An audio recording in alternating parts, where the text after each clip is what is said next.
What's going on, you guys? It's your boy Patrick, aka Addicted to Combat, back for another live stream. Welcome back to UFC action. It felt like way too long since we've last spoken about mixed martial arts.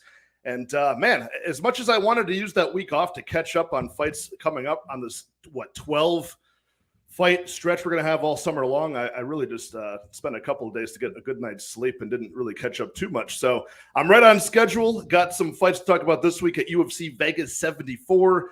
Cara France versus Albazi, flyweight main event. That one should be fun. It's kind of a mixed bag of fights on this card. There's a lot of rescheduled bouts that we've already broken down in the past and haven't seen yet. Some short notice shakeups, new fighters we had to learn about last second. So man, there's not a lot of betting spots I like on this card, to be honest with you guys. I've got 3 bets I'll speak about now, looking to add some props. And since we have the props available to us in a lot of spots, I brought in one of my best friends in the community, one of the best gamblers I know when it comes to prop betting.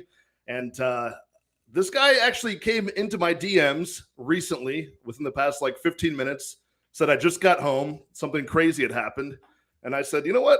I'm just getting in the door myself. Let's talk about it on stream. Be transparent. He's got a good story. It's LouBetya. Let's bring him in from the MMA Engine. What's going on, Lou?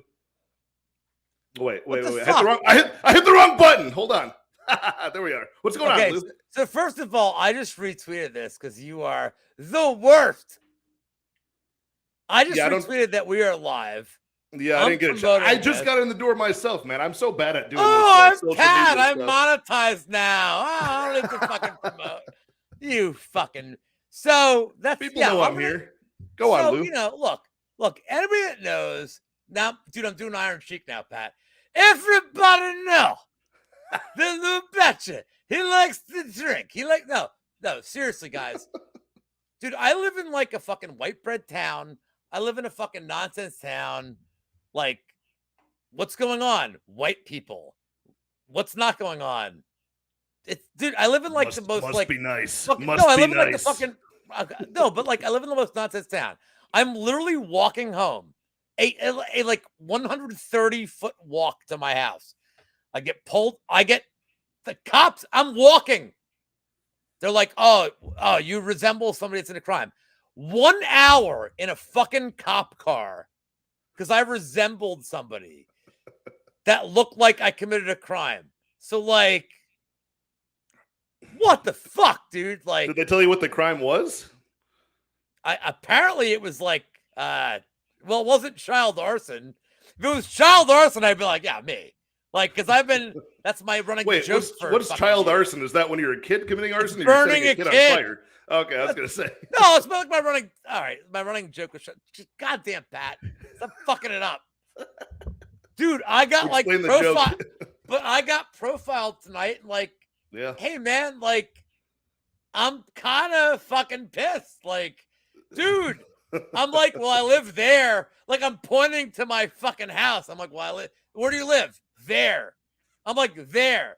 Oh, well, you look like, I'm like, dude, I look like every criminal. And I said, I'm like, oh, remember Ted Kaczynski? And this is probably where I went wrong. I'm like, oh, yeah. Like, I'm like, oh, I remember Kaczynski. But, dude, the reality is when I had long hair, I'm like David Koresh.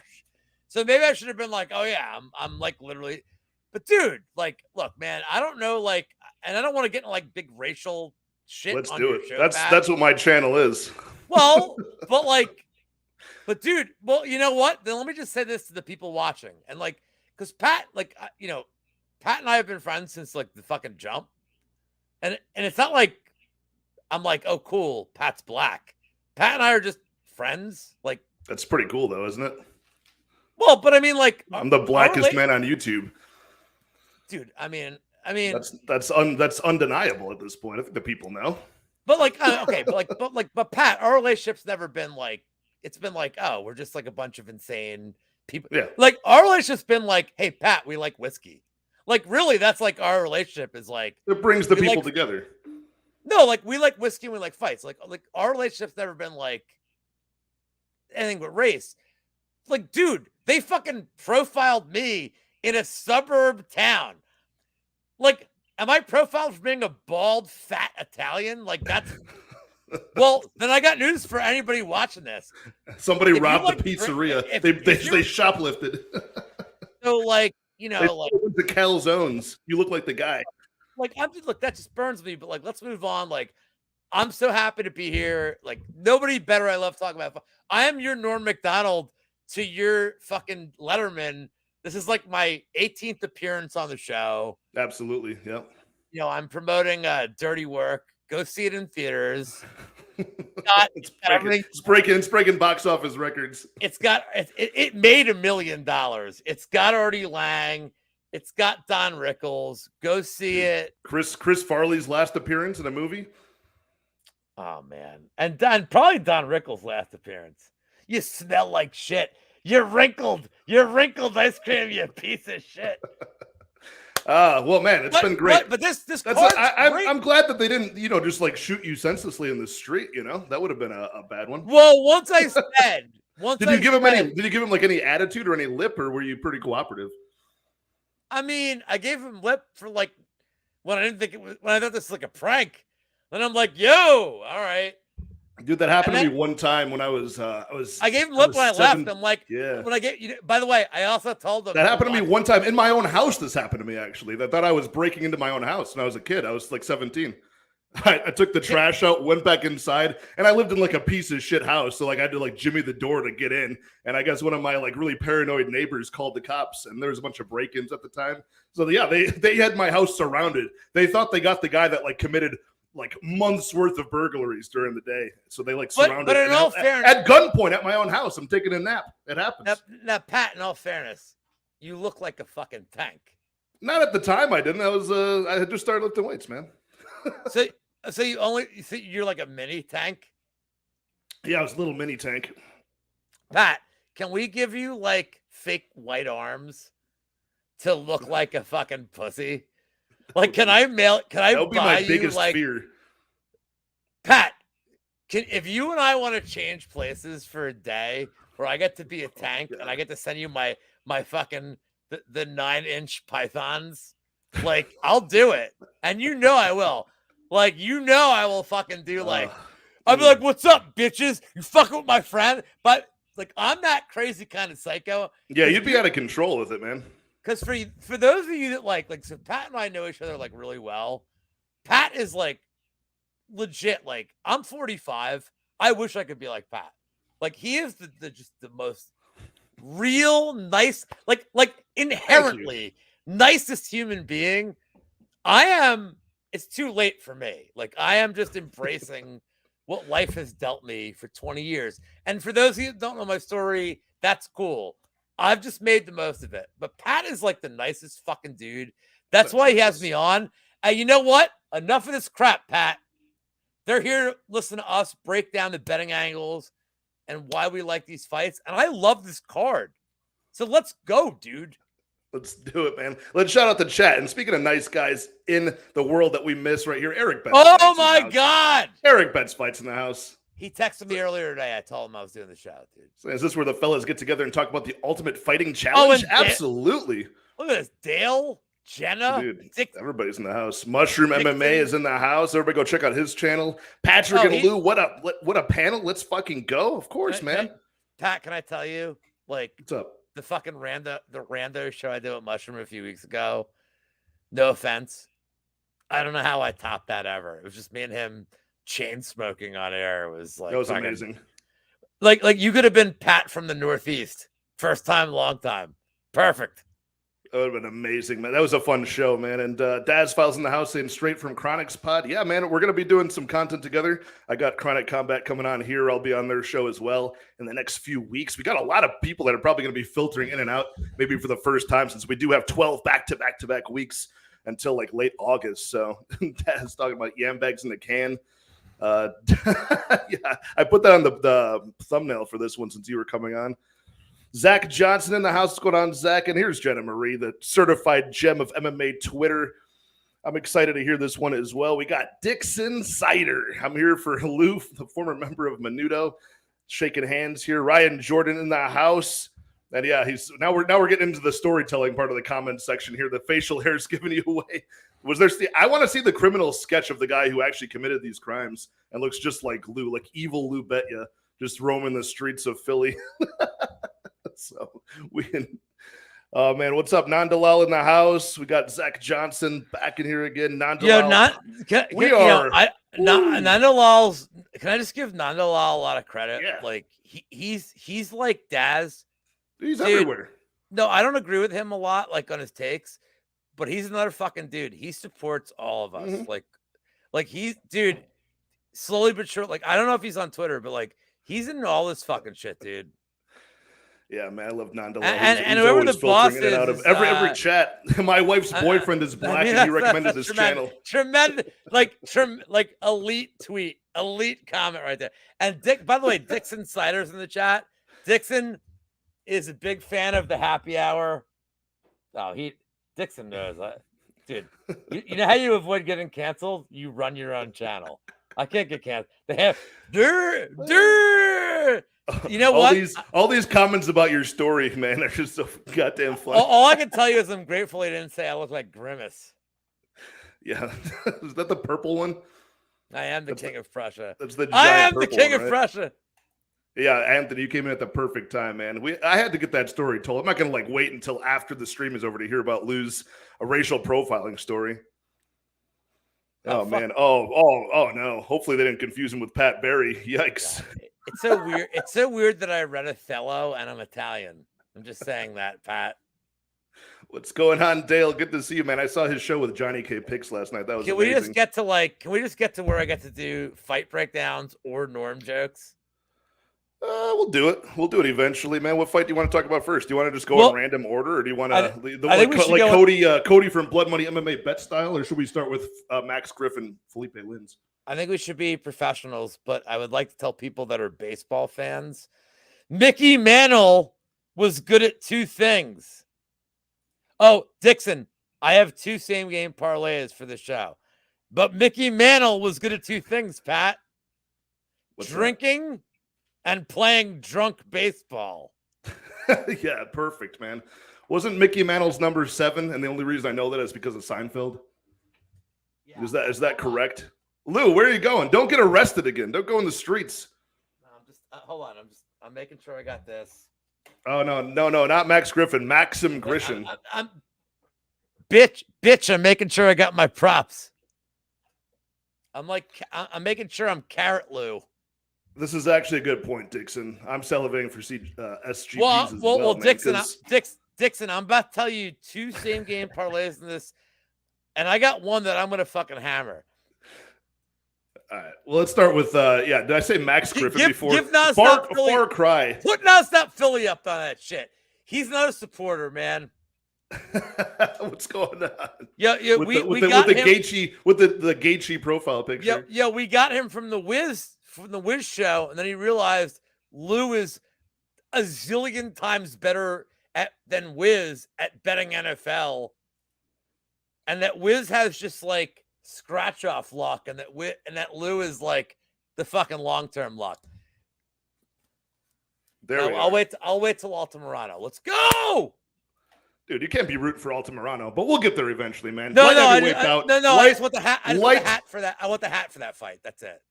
Lou, I'm going to put you in handcuffs again. Light heavyweight bout up first. Maxim Grishen, Felipe Lins. A fight we were supposed to go over like 8, 9, 10 months ago, and it never came to fruition. But now we get it on this card. One of these bouts that I mentioned before, we've already kind of broken down in the past. Hopefully you have a strong take on this fight. I'm taking Maxim Grishen here just based solely on his striking proficiency, his ability to just kind of score points over the course of the 15-minute fight. But if you want a big brawling Brazilian juiced up monster, you could take Felipe Lins, who just basically steamrollered OSP, which I don't really take to mean much at that point in OSP's career.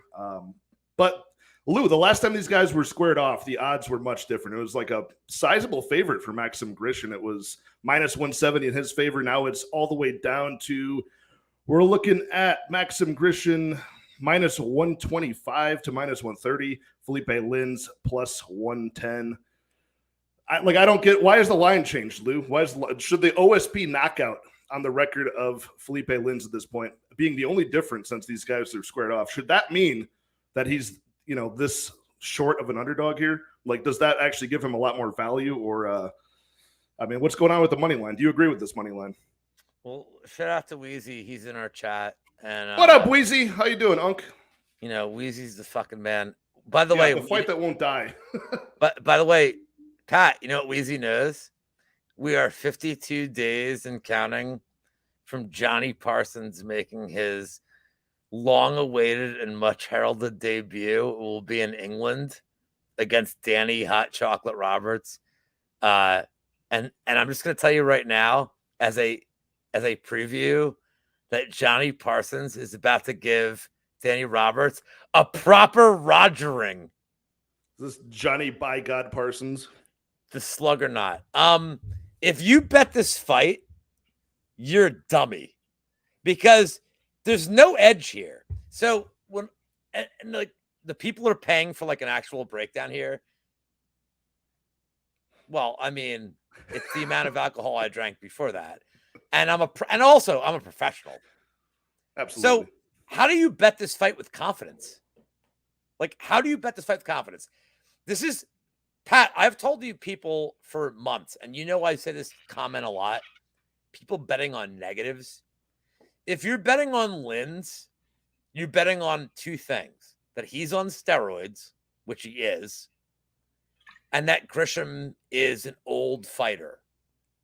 Lins is a year and a half younger than Grishen. Like, there's no age thing here. If you're going to bet money and you watch fights, the one thing you want, Pat, and you know this, do you want a fighter that fights for your money? I would love a fighter that would fight for my money, yeah. Does either one of these fighters fight for your money? Not usually, no.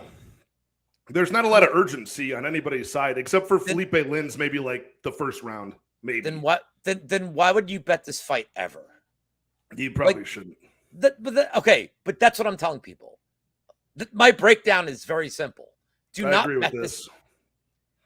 And that okay, but like, or hear me out. Don't bet the fucking fight. Yeah, absolutely. You have a 37-year-old and a 39-year-old, and we're gonna get to like two, older people on this card. Where I actually have like a stronger take. Felipe Lins has no urgency. And all I can tell you is this. Well, Jenna, you want me to, Pat, would you like, Pat? Absolutely. Pat, you want me to do DK shit for all the fights? Please, because I don't know anything about it, but I still play them from time to time. So yeah, here's the you're one half of. Wait, are you guys done doing the happy hour now? You and Monk? No. He literally quit his job to keep doing the show. Like he's okay, great. I mean, yeah, do the DK part of this. Who's playing on D? Who's scoring on DK? The problem is if you're going to play anybody in that fight, you have to play Lins because he has the finish potential early, like as a DraftKings, like in a lineup. But like, for fuck's sake, dude, like just don't bet the fight, man. Like, all these tipsters out there. Oh, there's always an edge, and dude, just like there's no edge here. It's not even a live bet spot. One of my bullet points that I wrote down is both are diminished versions of themselves. Pat, I have 3 fights we're going to talk about that are great live bet spots. You can't even live bet this fight. Like if Lins goes to the grappling, he's minus 280 after 1. Yeah. There's no value either way. You think this goes the full? You think this goes the full 15 minutes? Dude, I don't care. Pat, no, I mean Pat, there's 13 fights, man. It's okay to have 3-4 bets a night. Dude, don't fucking bet this fight. Like seriously, we're gonna talk about Elise Reed in a few fights. I have a stronger take on Elise Reed than this crap, dude. Like you just don't know, man. That's a great point because I do too. This is one of my lower confidence picks. But I mean, dude, Felipe Lins is a millionaire who's shown no urgency. So I'll leave the breakdown on this. I had him by round 2 KO against Prachnio. He had Prachnio fucked up, and the ref said, if you hit him one more time, you win. And he backed the fuck off and did nothing. True. So fuck this guy. Fuck Prachnio, by the way. Lins doesn't fight for your money, dude. By the way, Tommy Poor sounds familiar. but he has no like Google image. So I just assume he's like the producer for the On the Line pod and not a guy who works there. Yeah, man. Go check out my guys, Anthony and Tommy. They're the best, dude. They're my last guest last week. Oh, look at this. Look at this fucker in chat. Look Big at this Steve. motherfucker. Big Steve. By the way, he's big and his name is Steve. And then, I don't know about that point. Goat. They hate. He's a millionaire, dude. He's like, yeah, I'll fucking fight. All right, so you're taking Linz for the plus money side? Is that? Well, I have to give you a pick if for you the had show, to, right? If you had to, yeah. Well, in his fight with like 9 million red flags, you take the plus money every time. Yeah, and inherently, you think he gets it done by finish? Dude, bet here. If you have to bet this fight, just plug in your crystal ball. Come on, then have some fun. Linz split decision. I like it. That's what I like. If anybody has a grappling path here, it's Linz. Will he enact it? But like Linz split decision to start the card off the right way at like, God, I don't know if these props are even out yet on DraftKings. I'm pulling up right now. Let's look up Linz split decision. No, it's the first fight of the night. It won't be up. Yeah, I don't think I saw it yet for DK. Well, what? Here, I can guess. I can guess because I know how this shit works. So the over is 155, even line. Split decision itself will I'm just guessing, Pat. Plus 450 split, and then Linz is as a dog. Probably plus 800 split. Yeah, sure. There's your bet. But also, don't bet this fight. Yeah, I don't plan to. Not a chance. Not a chance. Where's Mushroom for decision 3, like round 3 or yeah, right. round three decision or don't bet. What's up, Johnny K Picks? Good to see you, my guy. I wonder what I forgot I watched his video last night, and then I watched Cody's this morning. I can't remember what I think Johnny was on. I want to say he was on Linz. I can't remember. But either way, we can move on to the next one, man. We don't have a clear take on this one. We got Lou saying a very greasy split in the favor of Linz.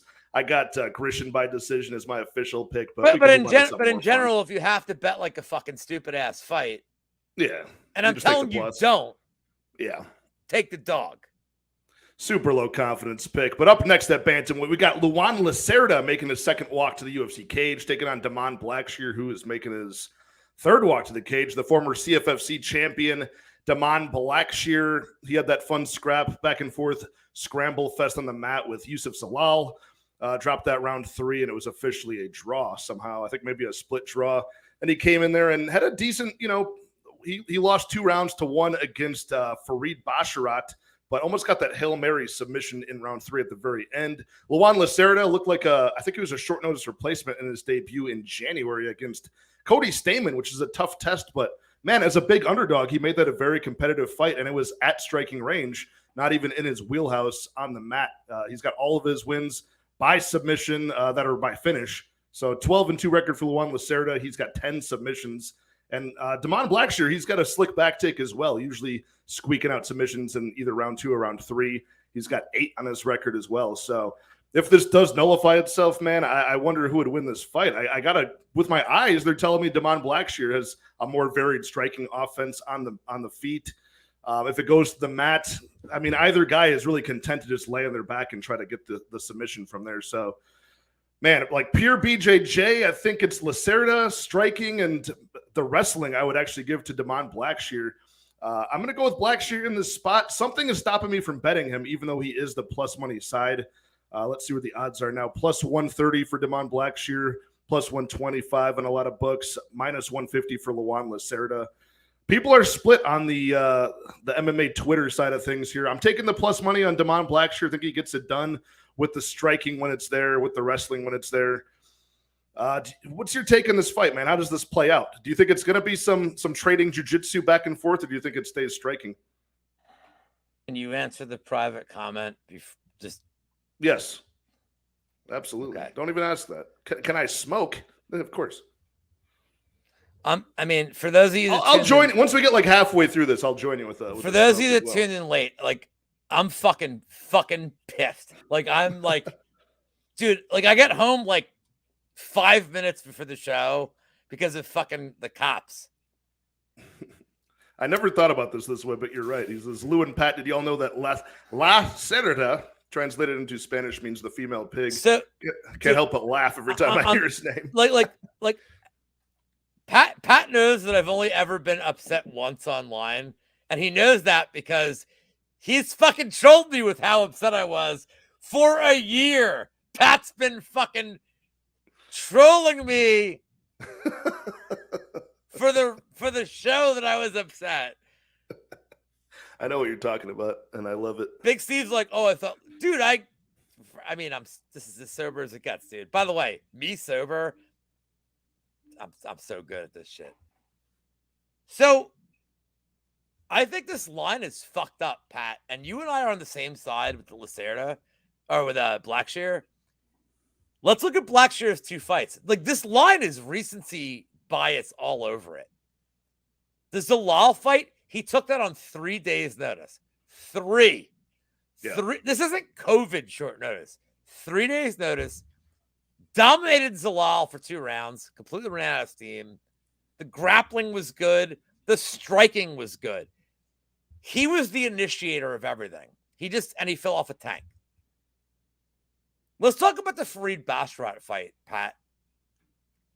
How, like, I don't know if you know, Mike, like my love for Javid, like how much I love like his talent. How highly do you rate Farid Basharat, Pat? I mean, I think he's almost there with his brother, just slightly below Javid, I would say. I like how well-rounded he is. Like, he's always got a plan A and a plan B. He can take the fight wherever, and they have a decent cardio, it seems like. So I like them a lot. I think both of them are champions, or future champions. They're technical. They're brilliant fighters. Their fight IQ is off the fucking charts. Like, right, off the charts at this age. And yet, Damon Blackshear in the 3rd round fucking locked up Farid, like, in a way he's never been locked up. And if there was one more minute in that fight, may have gotten him out of there. Right. So everything's like, oh, his cardio is terrible. This is a fucking dude that in the 3rd round of a fight that he had a full camp against the guy who I rate very highly hung in that fucking fight. I like Blackshear a lot. His LFA tape, go watch his LFA tape, dude. Everybody's like, oh, his striking's terrible. He has tools he can't use. Dude, Blackshear is a fucking really good fighter that hasn't shown it on this UFC level. Are we not getting this weird price because Lacerda was okay against Stamen, who has no urgency? Stamen as a minus 400 fighter kind of fucked around with Lacerda.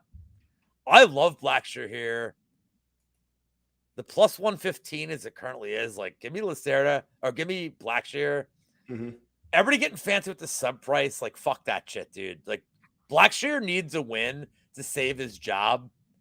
If he wins these first 2 rounds, he'll scramble. Give me Blackshear plus 115. I love it. And I know you're on this side, dude. I am. And what's your problem with taking the sub prop? Are you not even interested in adding that at all? What's it plus? Well, plus his round 3 sub is plus 4,500. I'm interested in that. I mean, it would be like he's going to maybe be on the mat. Like, there's a high chance he's going to be on the mat at some point here, offensively, defensively. I know that there's a lot of BJJ credential training at Nova and Yao on the side of Lacerda, so that's probably going to drive that price up. No, I mean, dude, for a guy that's going to get into scrambles, you know, it's okay. Likely. Well, I mean, are we talking about like, okay, oh look, Rob, sorry, Lou's not like, you know, dude. How many times have you seen a guy who's lost his 2 first fights in the UFC, wins the first 2 rounds? I love big dude. What's up, Pat, Big Tasty? How you doing, Pat? I know your whole job is like to promote people. That's my fucking dude, man. Go follow Big Tasty. He's like me, caps in many sports. That's my fucking dude, man. Yeah, I follow him on Twitter. He's a good follow. I like it. Big Steve. Pat, I think you're right. I get those when he's sober. What do you mean? Yeah, Pat. How many times have we seen a dude who lost his first 2 fights in the UFC, and they just hang on? They get desperate. They have to win that 3rd fight to not get fired. I think Blackshear, if he wins the first 2 rounds, you may see him just. I don't want to be part of a prop here. He's plus 115. That's good. You give me plus 1 in a guy who I think is the more skilled guy. His strength of schedule, like he can't even. I mean, it's not even close, right? Yeah, I agree with that. And you're on that side too. Tell us why. Well, like I said, I think he's got a more varied striking game if it goes. Like he mixes up the targets well. He's pretty slick. He can be a little bit looping with the strikes and leave openings, but I don't think Lacerda is anything special in the feet. So you see that happen a lot where you got guys that are grapplers primarily when they're matched up against one another. They go to the striking. It just negates itself.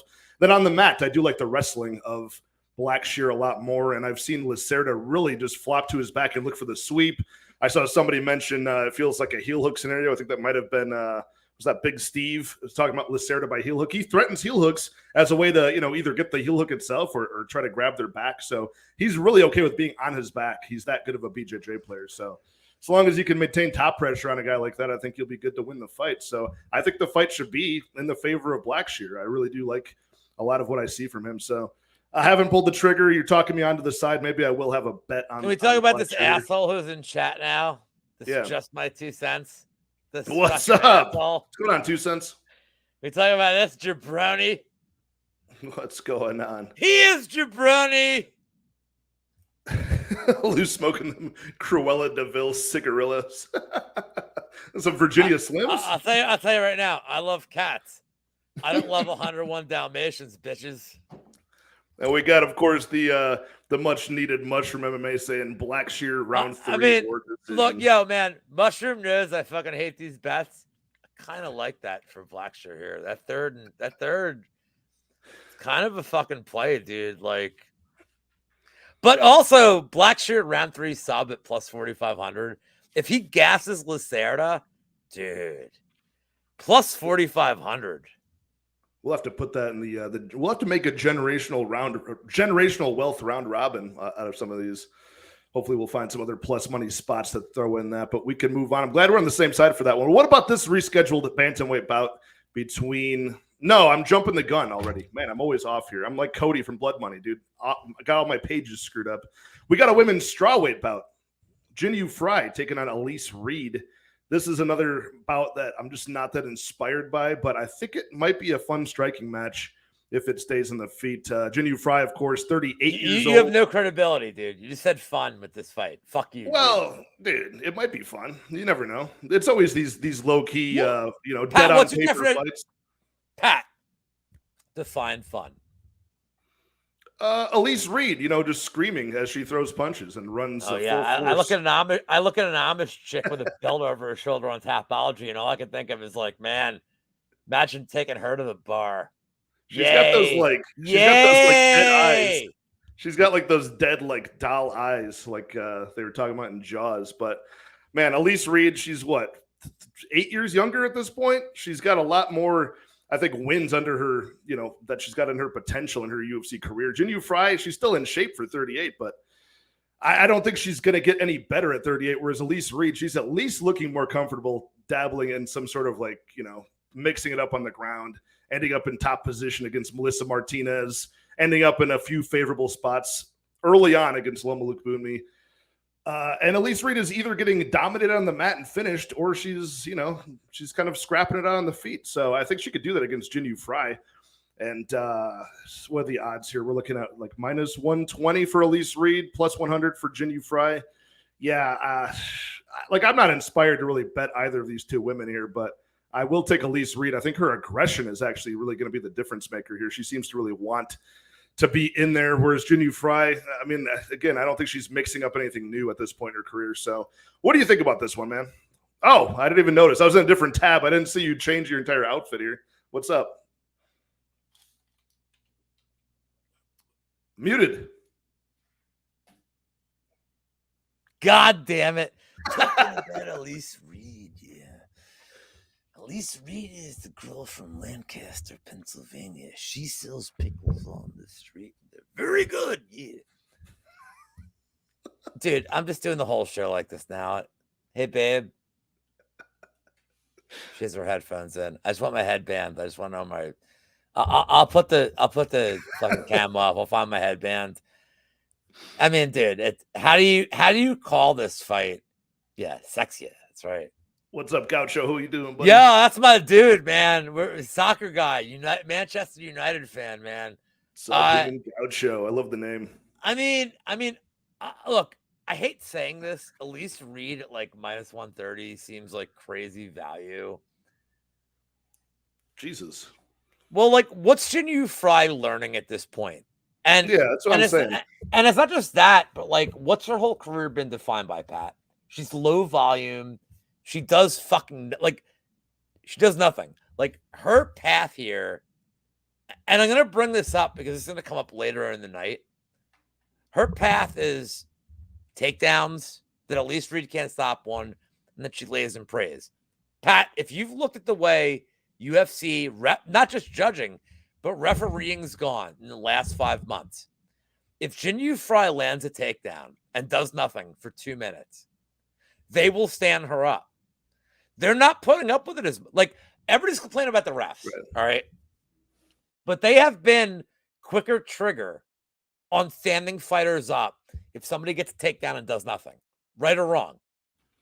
Yeah, they have been, and especially if they do let it stay there, it's inactive. I mean, the judges don't really score it either. Okay, so Pat, if this is 15 minutes on the feet, is Elise Reed minus 300? Like, I'm not being an asshole. If this is a 15-minute striking fight, you have Elise Reed, who actually throws volume, against Jinyu Fry, who's thrown 9. She threw as many strikes as I did with the cops tonight. Like, I just think that Jinyu Fry is a way better technical fighter, though. Like, her striking technique and like the way that she can find openings and counters, I think is way better. That's the problem. Okay, but the way she fights, the judges hate. She has no optics. She doesn't throw. Her volume is shit, dude. Look at her last fight. It's like 12 strikes around, 14 strikes around. Like, you go back like 7 fights, man. I don't think she's thrown more than 30 strikes around. Like the Demopoulos fight where everybody's like, oh, she got robbed. But dude, she has no urgency. She throws no volume. Elise Reed at least will have the optics. We'll be throwing, and like, look, Melissa Martinez stinks. But Elise Reed's like, I'll throw her down, like, no problem. Elise Reed, like, look, man, everybody hates Elise Reed, and she looks Amish, and she has a belt on her shoulder and Tapology, and like, you never like that, do you? You never like the belt and the Tapology. No, I think the belt's shitty. I think the belt's like a. If you see somebody with a belt on Tapology, it's like a fade. But like, she came in on short notice up a weight class against Sajara Eubanks and like got murdered. I mean, and like, dude, she got murdered, like uncomfortably murdered, Pat. Right? Yeah, man. Like Sajara Eubanks, like, so she has lost 3 times. All 3 have been in the UFC, all by finish. Do you know what her name was in that fight? You and I are both like pro wrestling people. She was in the ring to my left. Yeah, exactly. Like, they didn't even give her the airtime to like walk her out. Like, she didn't get a ring entrance, dude. Dude, she got served up to Sajara fucking Eubanks on 3 days' notice, up a weight class, and got murdered. I don't think she's as bad as people think. Like, she's a competent hand. She's a Coco Beware. She's a Brooklyn brawler. She's like, she can beat other jobbers. Yeah, I agree with that. She just can't. But like, Jinyu Fry is a fucking jobber at this point, man.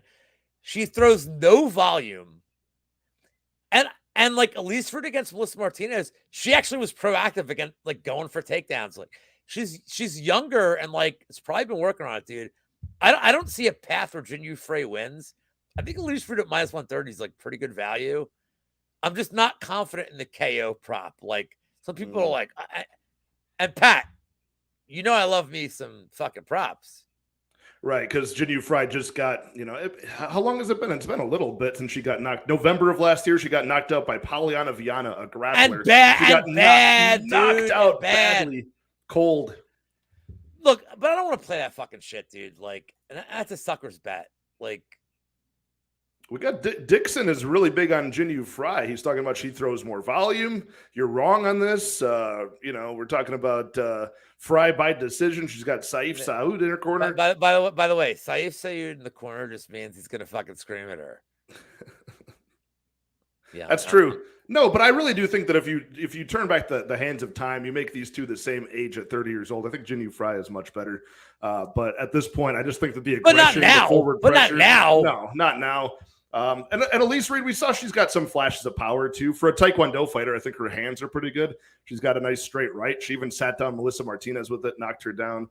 I just think she's going to be charging forward and optically to look better in the eyes of the judges. Even if she has to eat one punch to get in range and land two in her favor, I think she is going to mix in some grappling, to be honest. I think she's going to flip the script and actually throw in a takedown or two or end up on top at least once. So, man, I don't know. You're really talking me on to a more confident pick on Elise Reed. I mean, if you're betting her, where's Dev, dude? Like, where's Dev in the chat right now? Oh yeah. You know what? He'd have a lock symbol next to Jinyu Fry. You know what? Well, Dev would be like, right, and I'd be like, all right, let's fucking go, dude. Like, we got Big Tasty asking split decision. I mean, this I want to say Elise Reed should. Nah, he's just stealing my fucking shit, dude. I'll play the split decisions, bro. I could see it, man. I could see it, but I think Elise Reed should at least in a competitive 2-1, 29-28. Elise Reed just doing more optically, landing the bigger shots. So, man, yeah, no, we're right there with you. Right there with you, Jenna. I'm gonna go find my bandana so I don't look as bad. All right. Well, I think we spent more time on Elise Reed, Jinyu Fry than we should have, but I do think it could be a fun fight. I like Elise Reed's aggression in this one, but we move on to a rescheduled bout that I had a bet on last time at UFC 288. Daniel Willie Cat Santos taking on Johnny Munoz Jr. at bantamweight. We're back at this weight class. We've got Daniel Santos at 28 years old. One of these Diego Lima shoot the box, Charles Oliveira type fighters. Pressure forward Muay Thai, very powerful, but as we've seen in the past, he's pretty hittable, getting outstruck by Julio Arce to a loss in his debut, getting knocked down like 3, 4, 5 times against John Castaneda, but still coming back in round 2 and putting the pressure on him to finish the fight. Spinning techniques, powerful knees and kicks and things like that. I like this guy a lot. Johnny Munoz Jr., grappler by trade, but he can be comfortable with some basic striking, but he ultimately would like to get this fight to the mat, I would assume. But Daniel Santos ain't that bad on the mat either, man. He's got some good jiu-jitsu when he gets down there. So at 135, this fight was minus 155 to minus 170 for Santos. Last time they were paired up, it was a Santos weight cutting issue, I believe, last time. So it's been rescheduled. And now the books know where the money went. So now he's all the way up to, what is he at now? Like minus 2 something, right? We're looking at, what can I find it on here? Minus 220. I'm sorry. I lost my place. Minus 220, Willie Cat Santos, plus 185, Johnny Munoz Jr. It's like, man, I want to bet Santos. I'm very confident he wins and probably inside the distance, but I just can't. Knowing that I had a couple units on him at minus 155 and now I got to pay minus 220. They got me this time, Lou. I just can't do it. So, do you have any bets on this fight or any strong convictions either way? Sorry, I'm in the middle of promoting this show and getting more people on here. How about you focus on the content right now, motherfucker? Or you shut the fuck up before I fly to Chicago and fucking drop the big elbow on you. Yeah. I hate these fucking fights, Pat. What do you mean? Well, we had a good number. Santos was minus 130 at one point. Now we're fucking getting minus 220. It's horseshit, dude. We lost our numerical edge on this fight. That's what I mean by I hate this fight. We fucking lost our edge. The books know, dude, he was minus 130, Pat. Yeah. Now he's minus 220. It's I hard. fucking hate that. So his in the distance prop is minus 105. So I've just Tajik's here, my dude, man. Oh, is he? Oh, Tajik, what's going on? Tajik's my dude, man. He just put up with he just manned up with weird against a bunch of jerks and came out looking like a real nice guy. It's weird. That's because Tajika's the GOAT, man. He's the best guy in the community, man. He's putting out his own content. Go check out his channel. He's growing. He's doing breakdowns on the full cards now. I don't care about his gambling. Like, he came out looking like a real good dude. That means more to me than anything else, dude. He came out looking like he put up with like a bunch of jerks just harassing him. I'm always the last on board to check out the Twitter beefs. I'm on there occasionally, like 1 hour a day, and then I'm off again. No beef. He came off looking like a dude that just wants to be friends with everybody, and like, nice. No, he did. He came off looking like a boss, and everybody else came off looking like a bunch of petty hoes. But I mean, I still feel like Santos wins. I feel like he wins by KO. But we lost our number, dude. Like we totally lost our number on this, Pat. So yeah. I'm just gonna tell people, like, I'd rather bet the under 2.5 here. It's -175. Like, does Munoz have like sub equity? I mean, I guess, but like, what makes me hesitant here is that Santos pulled out like with an illness, and like it's undisclosed. Like, we don't know what the illness was, Pat. Like, yeah, that doesn't help. That doesn't help the case. But that's what I mean. Like, a higher number. But like, you see that, and it's like, okay, did he pull out because he had the flu, or did he pull out because he had like spina bifida? I hope not. Spina bifida in the big time. No, I mean, like, we don't know, but like, dude, like, you know, I don't like these rescheduled fights where a dude that pulled out is like bigger odds. Like, so the under to me is probably the play. Okay. But like, man, I mean, like, dude, we broke this down. Like, Santos skill, like, in a vacuum, sure, but like, man, dude, does that make you nervous? What do you think about Johnny nervous at all, dude? Not really, because just from sheer ignorance of I don't know what it was, so I can't really cap it, right? So if I don't know what it was, I should probably dig deeper. But I kind of fell out of interest, to be honest, since I already know I'm not going to bet it since I lost the line. But I should have looked into it and done my due diligence. What do you think about the striking of Munoz Jr.? As hittable as Santos is, you know, aggressive and competent and powerful, but he is hittable. Do you think Munoz Jr. has enough to capitalize on that? I think I can knock Munoz Jr. out. All right. Well, I mean, I think it goes without saying. I mean, if Munoz Jr. took me down at a bar, I'm about to die. Like, he's gonna kill me. But his striking's, dude, I don't think Gravely's striking is like great. Gravely like jabbed him out. Like, Gravely didn't hit him with a big shot, dude. Gravely hit him with like a couple of jabs and like that 2-inch punch. I'm saying, like, his strike defense is terrible, and it's more importantly, like, you know, look, man. So Pat, here's the funny thing, and we're getting other fights. Like, you and I have done this show. I think this is my 13th appearance on your show. So we're in an era now. I'm 45 years old, guys. I know you can't tell. I look great. Thank you. I'll wait. Thank you. When the cops pulled me over, they're like, "We're looking for a 60-year-old arsonist." Are you this man? I wish I had this stuff on. I could be like, cup of coffee in the big time. So, but we're in an era now, Pat, and you know this. Like, when you grew up, where you didn't grow up saying, "I want to be a UFC fighter." When I grew up, everybody wanted to be like a baseball player, and now nobody gives a fuck about baseball. Now people grow up, like, we're now in the era like Sage Northcotts, Chase Hoopers. They actually grow up like wanting to be the heavyweight champion. That's wild. UFC champion. No, but this is a true statement. I think that Johnny Munoz Jr. is a guy who grew up like he's a guy who he checks every box in that he wants to be, like, he grew up wanting to be a UFC champion. My problem with Johnny Munoz Jr. is not just his chin. It's his fight IQ. Because here's how I think this fight's going to realistically play out. Within 30 seconds, Santos is going to throw a spinny attack. And Munoz is going to catch him and throw him down. And hold him down for the whole first round. And after round 1, Santos is going to be plus 120. And what's going to happen round 2, Pat? Munoz is going to forget that he had a lot of success. Because that's what he did against Gravely. He's like, oh, I'll strike this guy. And Santos is going to fucking murder him. Like, that's Munoz's problem.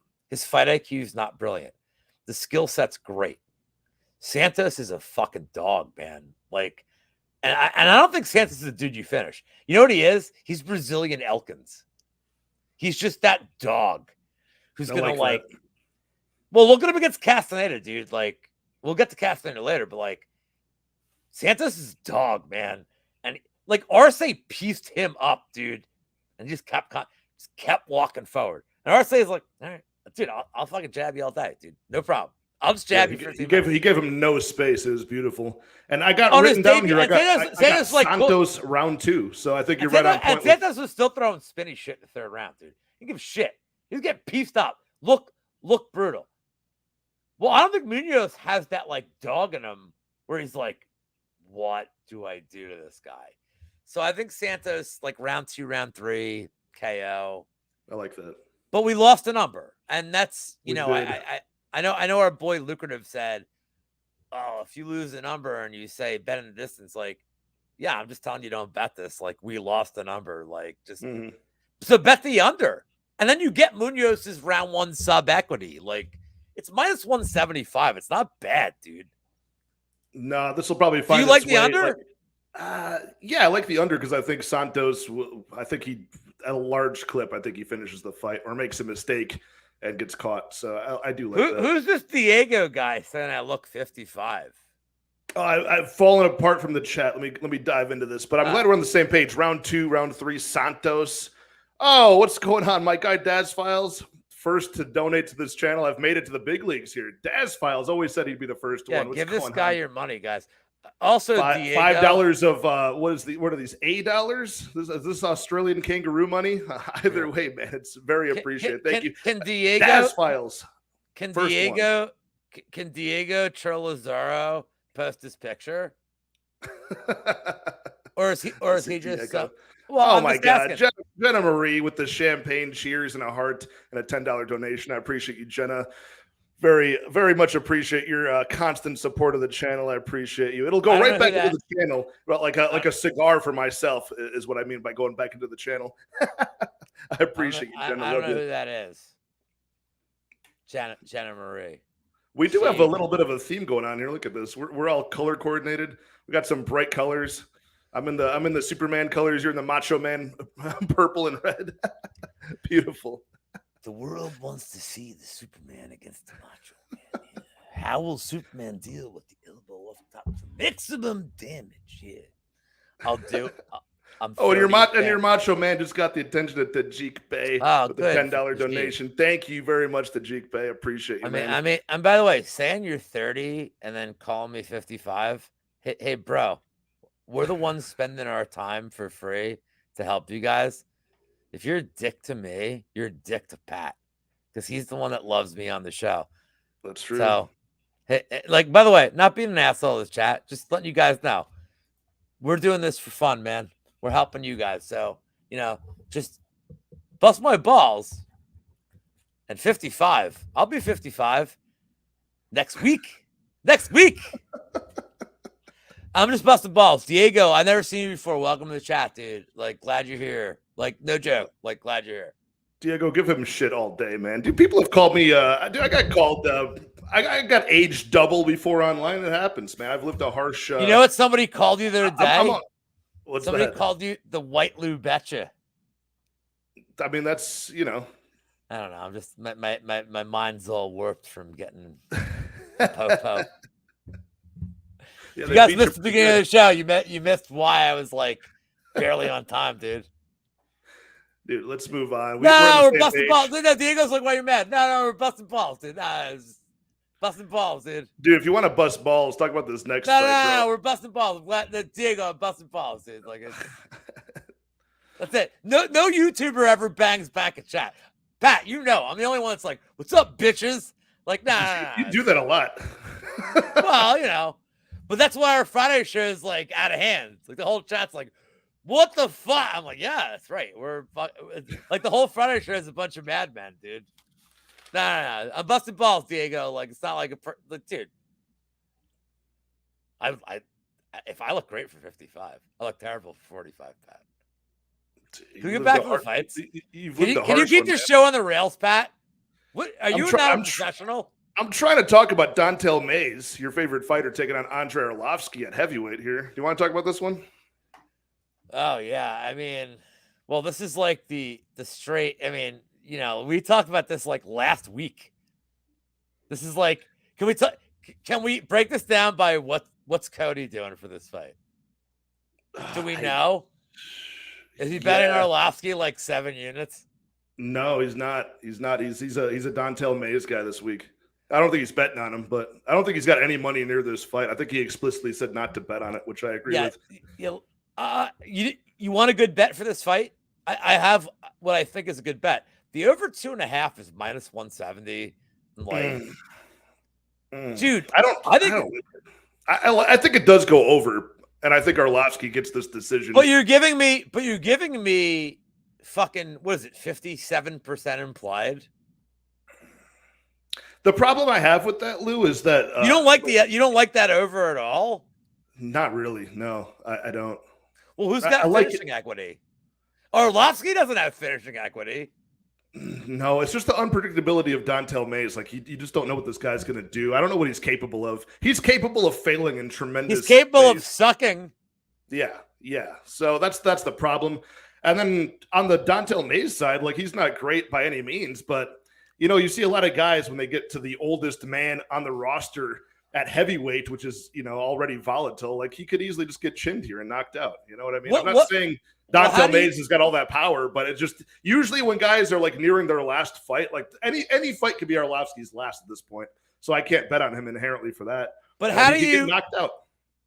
Okay, so like if you have to cap the most logical how this fight goes, do you see a 15-minute fight? Because like the problem I have with Dontel Mays, and I picked him against Sakai like a fucking retard because I assumed he had like a plan. And what I realized about and go watch the Dontel Mays Sakai fight. Oh shit, there's my dude VB. He's the best. What's up, VB? So by the way, fun fact, I never talked on his spaces before. He invited me to speak on this last card. He invited me to speak when he's talking about Arlovski, and I'm like, oh cool, he invited me because I'm as old as fucking Arlovski. And like Dontel Mays, VB said it perfectly. I said he doesn't have a plan B. He's like, no, he doesn't have a plan.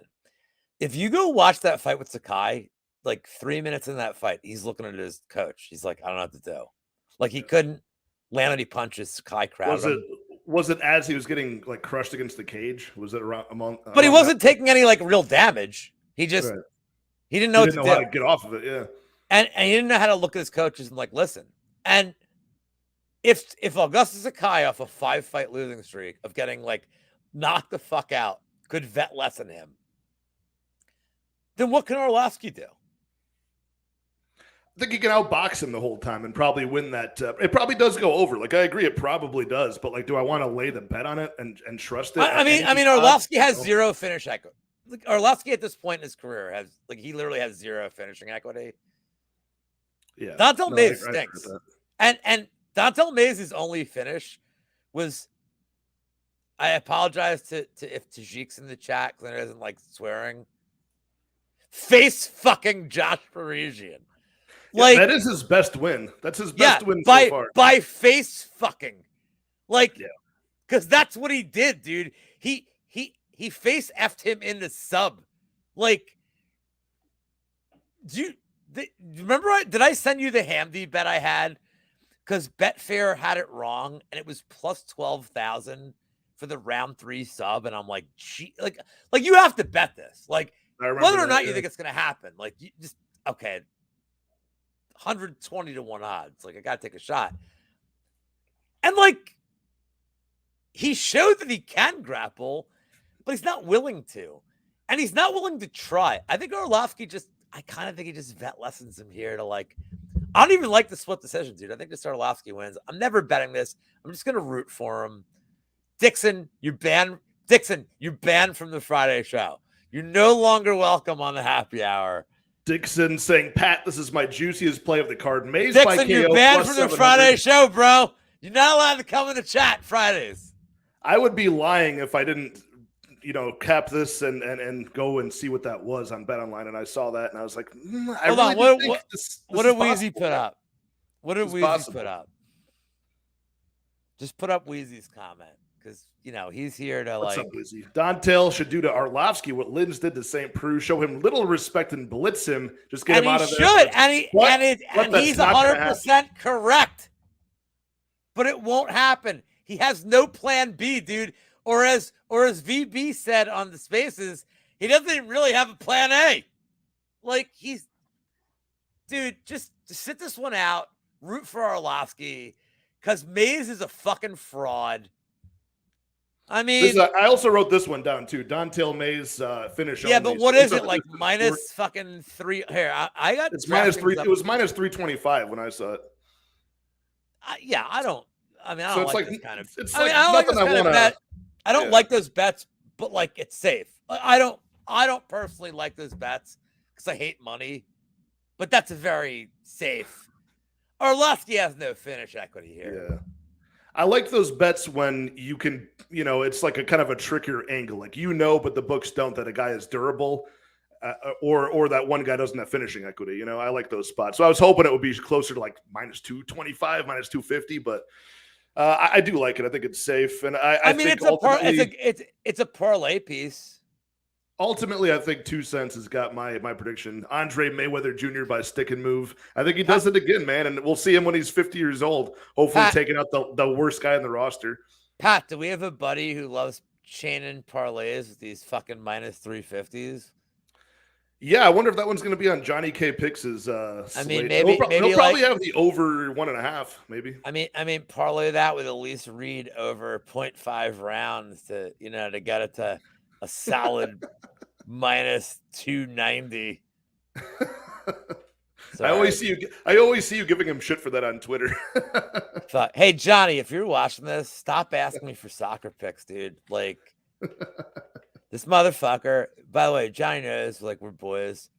If you guys were ever like just if you're watching this, just so you guys know, I cap like 7 sports. Pat knows this. You're the best. If you send me a message saying what do you like for this game, and I tell you, and then you send me a bet for what you like for that game, that's nothing I told you. Don't fucking write me. Just bet. Just bet what you like, dude. Oh, Lou, what do you like for the soccer game? I like these 2 things. Yeah, we had a couple of wardrobe changes here, nonstop Philly. and by the way, this is a cautionary tale to anybody that like writes anybody that like caps. If we tell you on stream like what we like, and then you write like, "Hey man, what do you think of this?" and it's like literally opposite of what we said, don't fucking write me, man. Like, especially if you've already put the bet in. If you already put the bet in, what the fuck does it matter what we think? Like, you already bet it.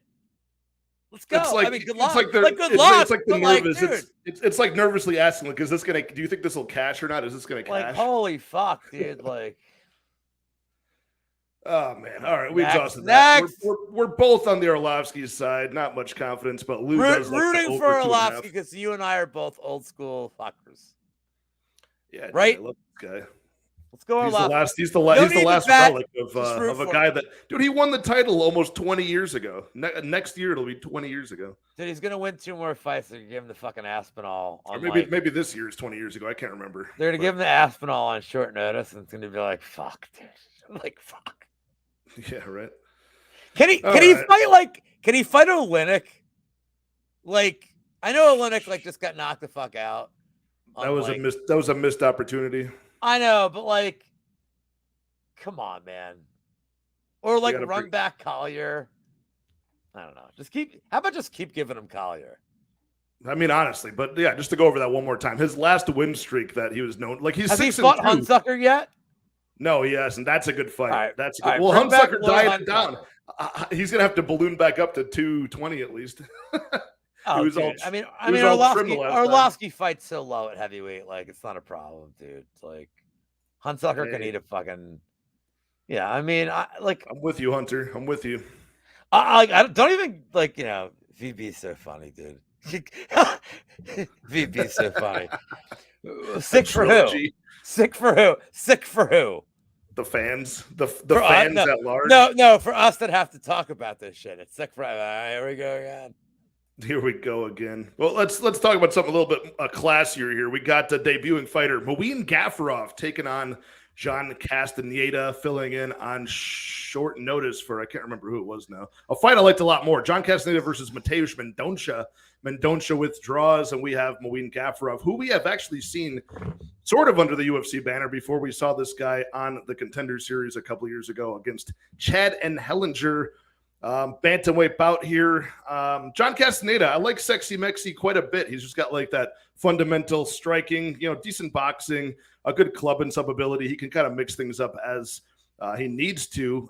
We recently saw him get knocked out after almost getting that round one finish against Daniel Willie Cat Santos. And then he got gassed out trying to finish the kid and finished himself.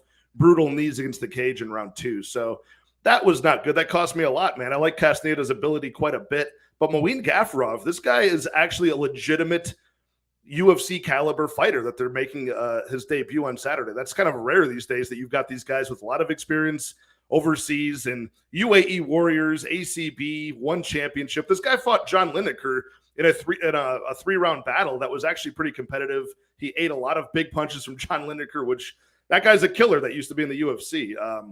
Gaffarov is a solid wrestler when he needs to be, but he also has that crazy one-shot KO power on the feet. I would rate Castaneda's striking as more technical, all said and done, but Gaffarov is probably more effective when he does land. All of his 18 wins are by 17 of those 18 are by finish. So this guy can kind of get the slick back take. If Dale's still watching, I'm still saying slick back take. Nothing dirty there, but he gets the hooks in pretty fast. He can get a club and sub. He can get the knockout. He can grind out a wrestling-based decision, I would say, even though he doesn't do it that often. So I'm on the Gaffarov side. This guy's plus money still. I got him at plus 120 for one unit. Might look at that inside the distance prop if it's worthwhile to add like a quarter unit onto that or so. But we're looking at the updated lines in this one. Let's see here. Okay, money's come in on Gaffarov a bit here. So he's been getting steamed, dude. Yeah, I had no idea. So he's like plus 106, plus 100. John Castaneda around that minus 125. Are you seeing what I'm seeing here, or do you think he's kind of a gas bag? That's my problem with Gaffarov. Is maybe he will wear himself out throwing these big punches early, and then Castaneda can take over. What do you like in this one?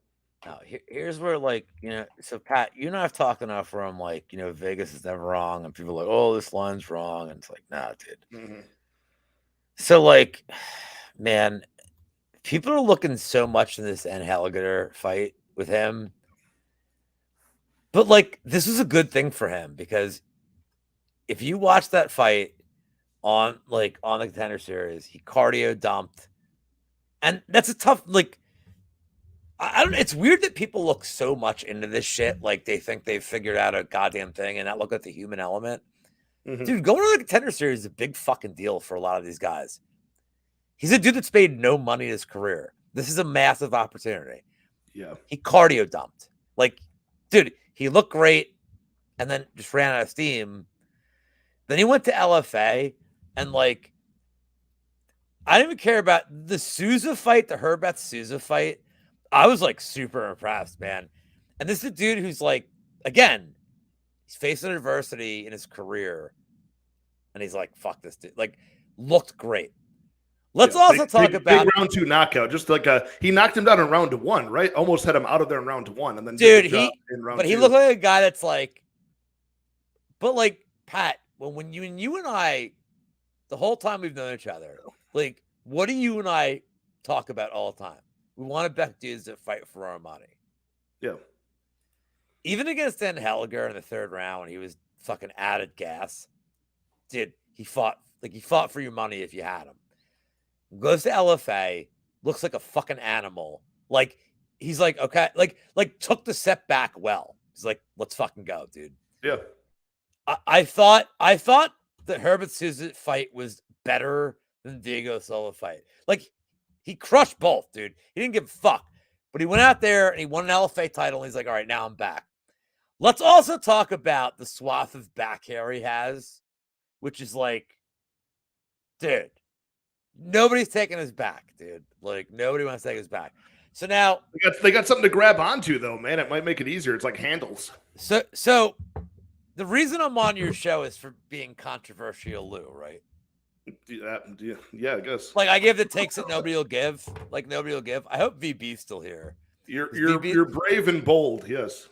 Okay, so I'm not gonna name names, but I'm gonna tell a little fable here.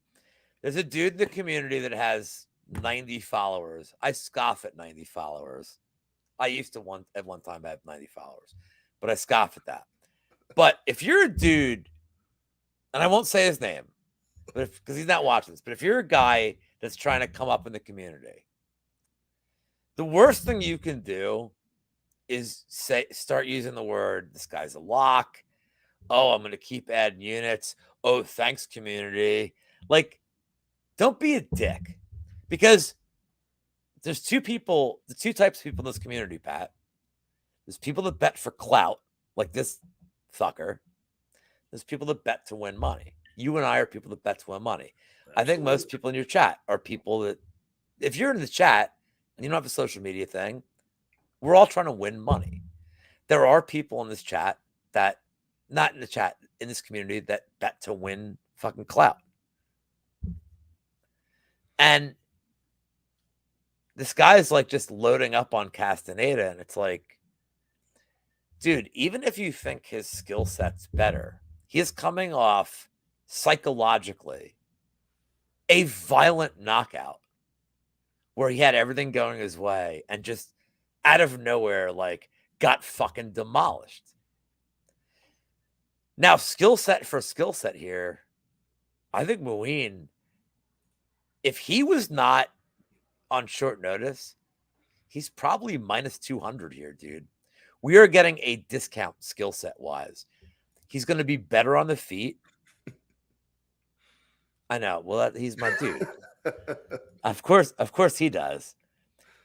But he only opens up every argument with me by saying, y'all motherfuckers. Like, that's how he starts every argument. I love that, man. His southern drawl is great. I love you, 2 cents. And I know you bet for clout.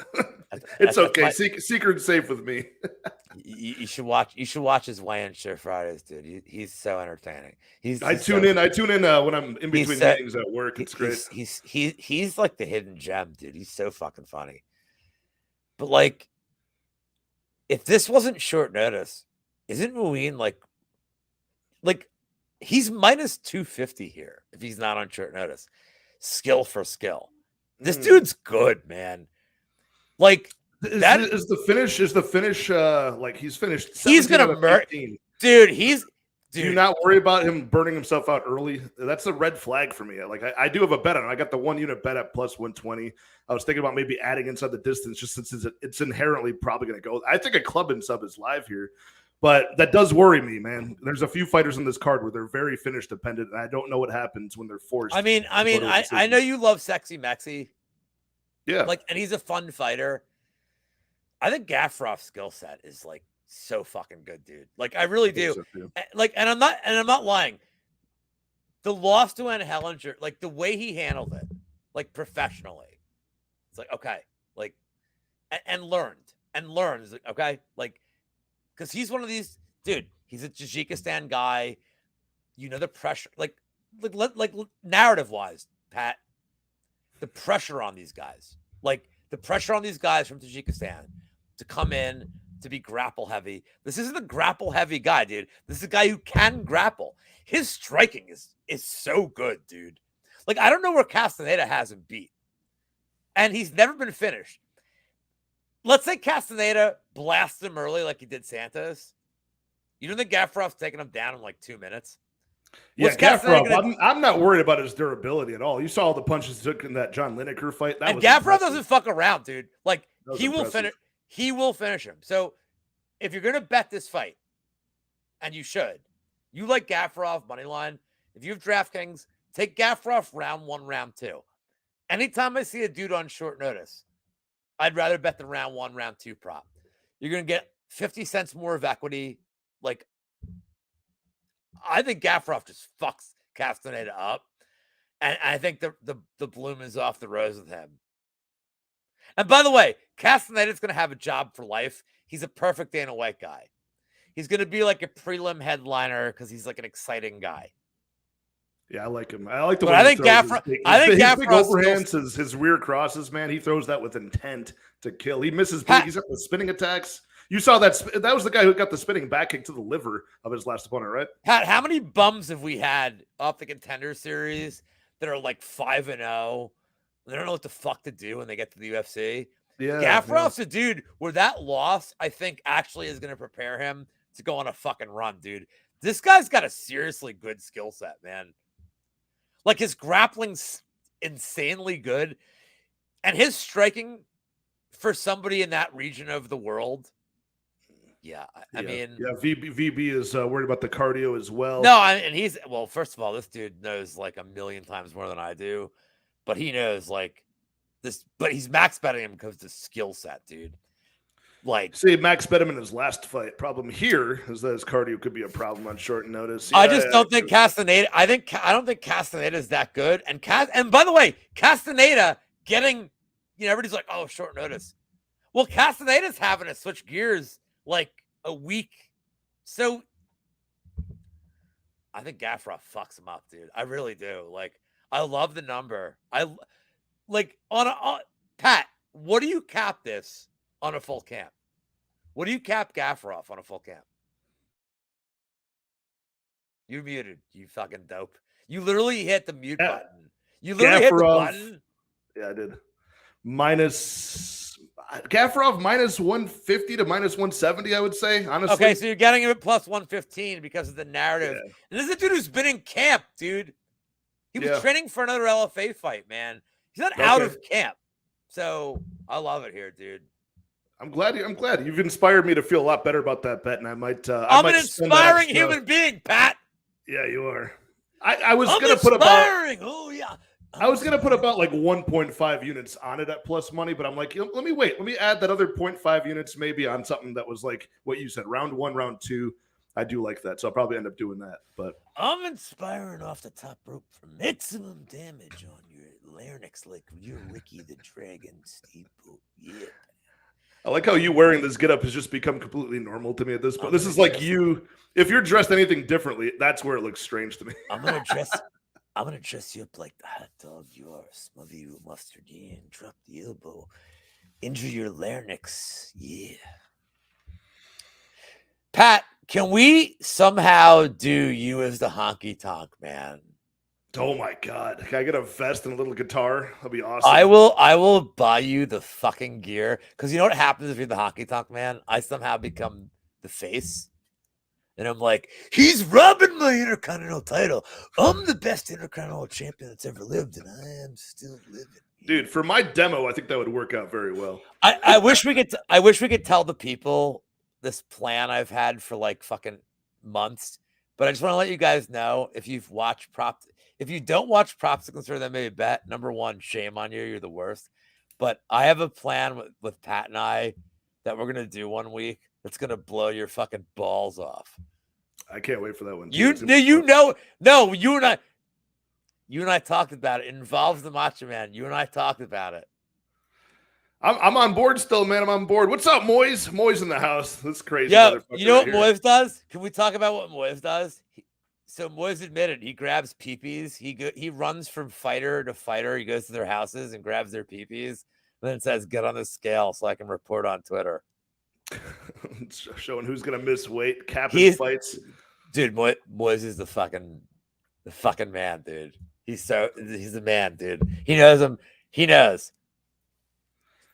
What do you think about Abubakar Nurmagomedov and Elizao Zaleski dos Santos at 170 up next, man? Are you a big This isn't Nurmagomedov, whether it's one of the A-tier ones or not. I mean, this is one dude. Too many red flags. Look, man, I love Dos Santos, but he didn't fight for forever. He had a little steroid shit. Then he's coming off like the fucking colossal beating of Saint Denis with our favorite referee ever, like Danny Davis. Can I say Danny Davis? You'll know who that is. Evil referee Danny Davis. Corrupt Nick Patrick. Would that help you, Pat? What corrupt referee can I bring up? Yeah, Nick and then he got popped. And like Abubakar doesn't fight. Look, man, they're minus 110 each. Does Abubakar have a very clear path here, grappling? Yes. Yeah. Does he throw any strikes on the ground? No. And No. what are we seeing more and more now with referees and judging? They're less tolerant of the fucking stall tactic, and judges aren't willing to give it. So like, if you're gonna this is a betting show, right? Yes. Oh, fucking Wheezy loved Danny Davis, dude. By the way, Uncle Wheezy is like, everybody thinks that Uncle Wheezy's like really smart, and I don't think people realize like, no, this is not an insult. I don't think people realize like the depth of Wheezy's intelligence. Wheezy's like a fucking No, you can tell. dude. Like nobody knows how smart I am, and Wheezy's like 10 times smarter than me, and I don't say that lightly. Like Wheezy's a fucking genius, dude. So like, you're here like learn how to bet this fight. This is gonna be one of 2 fights I'm gonna say this about. When the same game, I hope VB's here. I'm gonna teach VB a lesson now too. Oh. Because VB's a fucking genius, but I'm gonna teach VB a little lesson. You know what people haven't figured out yet? Same game parlays on DraftKings. And why haven't they figured them out? So if you, I don't know if you guys know what the term correlated bets means. Like some people don't, because some people don't make these kind of bets. Define it. But the idea of a correlated bet is like this guy to get 100 yards receiving and score a touchdown. It's a correlated bet. So the odds will detract from that. Like separately, like you would think you get like plus 250, but you won't. You'll get like fucking plus 140 because they'll correlate the bets. The nice thing about the same game parlays in MMA right now on DraftKings is they haven't really figured out how to like fuck the odds up. Yeah. And one of my favorite things is these round 1 takedowns. So do I think Abubakar can get 1 takedown in the first round? Yes. Yeah, probably. Because Dos Santos' takedown defense traditionally is terrible. And because he's like, all right, fuck it. So when these odds come out, find Abubakar round 1 plus round 1 takedown and tack on whatever bullshit you need to take on, like over 1.5 minutes, over 2. Like you'll find a way to temper this over like bullshit minutes to get it to like even money and just fucking hammer it. And that's how you bet this fight. Dude, Wheezy's a fucking genius, dude. NIU, the Harvard of the Midwest. Let's go, Wheezy. Dude, Wheezy's being funny, but like, he's like one of the most modest fucking real dudes. Wheezy's, by the way, Wheezy's like my fucking. He's way too modest. Hey, look, in all fairness, without Wheezy, I'm not here. He, like, at the root of like the whole thing with the company and whatever, without Wheezy, there's no me. Like, I owe Wheezy everything. He's like, I'm indebted to Wheezy. He's the fucking man. He's the greatest dude in the community. He's the most humble guy in the community. Like, you're lucky to work with him. Anybody's lucky to work with this fucking dude. He's the greatest honestly, guy. He's one of the reasons I do this too, man. Once I saw how much people were actually like interested in how in depth you can talk about a fight, and like this is statistics, and I was like, man, people actually are as interested in this as I am watching Wheezy's content. I saw and the best thing about Wheezy is if like, and I'm like this too, Pat. You know this. This is where me and Wheezy are like one and the same. If you're a guy starting out in the space or you need help, and you know this, Pat, whatever time you need out of your life, we'll help you. Like, we will promote you. We will go on your show. We will like do whatever the fuck you want. At this point, I'm just Norm Macdonald to your fucking Letterman. But like Wheezy's the fucking will take time out of his life to help anybody. Like, he's the fucking greatest human being. I love him. He's my fucking brother. He loves like the best music ever. He's the fucking best. If you're watching this chat, you're not following Wheezy, you're fucking dope. Like, go follow Wheezy, go watch his shit. He's the best. Anyway, there you go, Wheezy. Back to love you, Wheezy. What the fuck fight were we talking about? You were talking about Abubakar 1 plus takedowns round 1. I mean, SGP. Dude, you're probably gonna get like plus 100 for like 1 takedown in the first round and like over 2.5 minutes. Dude, just fucking hammer that, man. Like, and then you're not worried about a minus 110 versus minus 110 fight. Like, DraftKings has not figured this shit out. Until they do, hammer that fucking bet. It wouldn't be more than that because it's he's what, like minus 115, minus 120 for. I know, but like let's see when it comes out. Let's see, and we got one more bet that's coming up that I'm gonna like be my biggest bet of the year, like a bigger than Bo Nickel bet. But that's the way to hammer these kind of fights. I like that because that I mean, honestly, it's correlated, right? Like if he wins, that is going to be how he does it. It's pretty one-dimensional. He's got to get the takedowns, got to get control time on the feet. You've got Zaleski dos Santos, who at one time was tearing through people in the division, almost on his way to like title contention. A couple inactive streaks. You know, he got knocked out by Li Jingliang, robbed in the decision against Muslim Salikov, and now we haven't seen the guy since October of 2021 after he murdered Benoit Saint Denis over 3 rounds, but.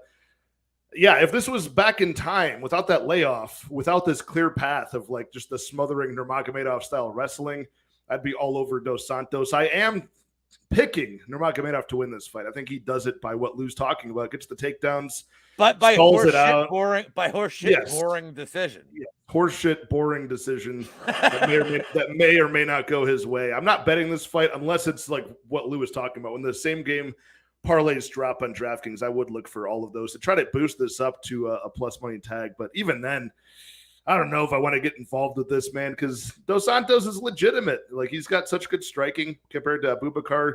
And I think Abubakar's striking is serviceable, but it's only used to get in range for the takedown, if we're being honest. So, yeah, I'm not inspired by his cardio either. So, picking Nurmagomedov, I think Lou's on that side as well, but we're going to see if we can chop that down with some crafty props on the same game parlay side of things. So we can move on from that one. Oh, and I saw my guy Zach Singleton in the chat restarting. I'm glad to have you here, my friend. Good to see you.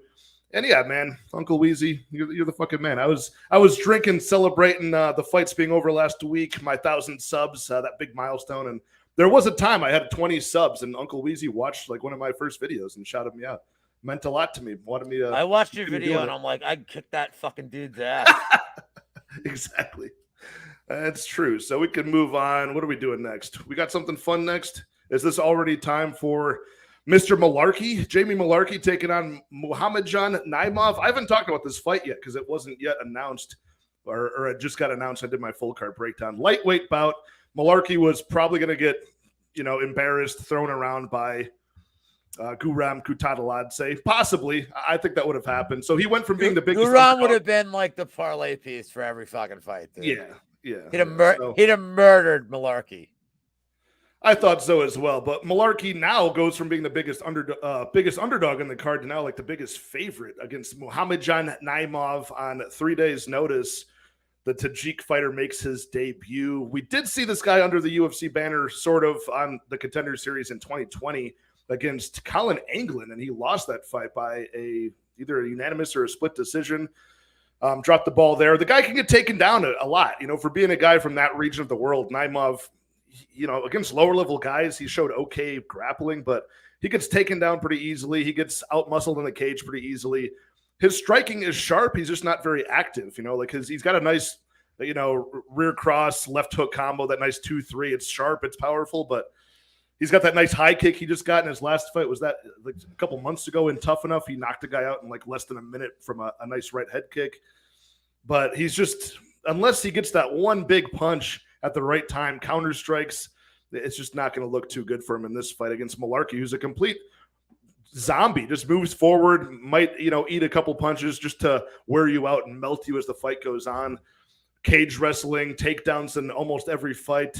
I like Malarkey quite a bit here, and you got to mention Naimov is a featherweight. He's moving up on short notice at 155, but he's a 145er, and Malarkey's a pretty big 155er. So that's Malarkey. The money line is, what are we at now? We're like minus 400, minus 500 on some books for Malarkey, plus 300, plus 350 for. Oh no, okay, we're officially looking at almost across the board minus 500 for Malarkey, plus 385 Naimov.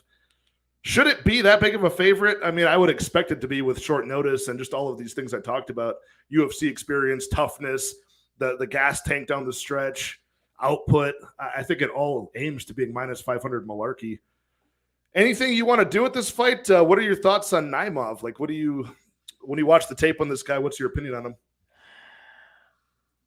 Pat, I don't know if my buddy Tyler TB from Chronic is going to watch this. I know they were in the chat earlier. There are money lines on this fight. I don't know what the fuck sports bet is, but I know what FanDuel is. And he's still minus 500. In this economy, Jamie Malarkey at minus 500. Come on, dude. Put Wheezy, by the way, put Wheezy's comment up right now. No, dude, Malarkey. Now, Pat, I'm about to accept your praise right now. I'm going to force it. When Malarkey fought Prado, what the fuck did all you assholes say? Oh, Malarkey in the distance. Oh, Malarkey is. And by the way, Wheezy's about to praise my motherfucking ass too. Mr. Statistics, Wheezy. And VB, I hope you're listening. I like VB. I like VB a lot. I want him to know that I'm like legit. In fucking December, what did I say, Pat? In December, when I looked at my stats as a new capper in the space, I've been gambling for fucking 20 years. Like I need fucking vindication. 20 years of gambling. And I had to improve every year. Pat, what did I say to you from the fucking jump? I'm like, you know what's wrong? I'm cheating these money lines on big favorites and betting them in the distance against regional fighters that had never been. Yes or no? Did I say all of this? Yeah, and it's been holding up true. Like in the spots, like remember Nick Fiore against what's his face? Rebecki. Yeah. That so was when one of that those fight happened. It was after that one I started listening to you. So when that fight happened with Malarkey and Prado, all you motherfuckers were like, not all y'all, but all y'all. Everybody. Where's 2 cents so I can do the Southern drawl? All y'all motherfuckers were like, well, Malarkey in the distance. And I'm like, yo, I don't know, man.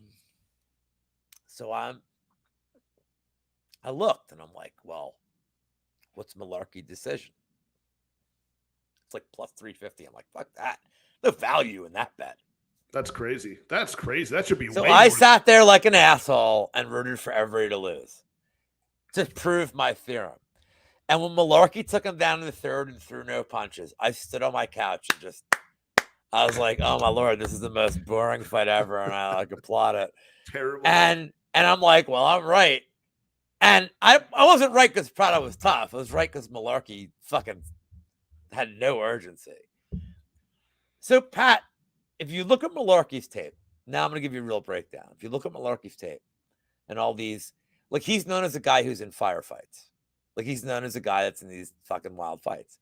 But why is he in these fights? He's actually a chameleon.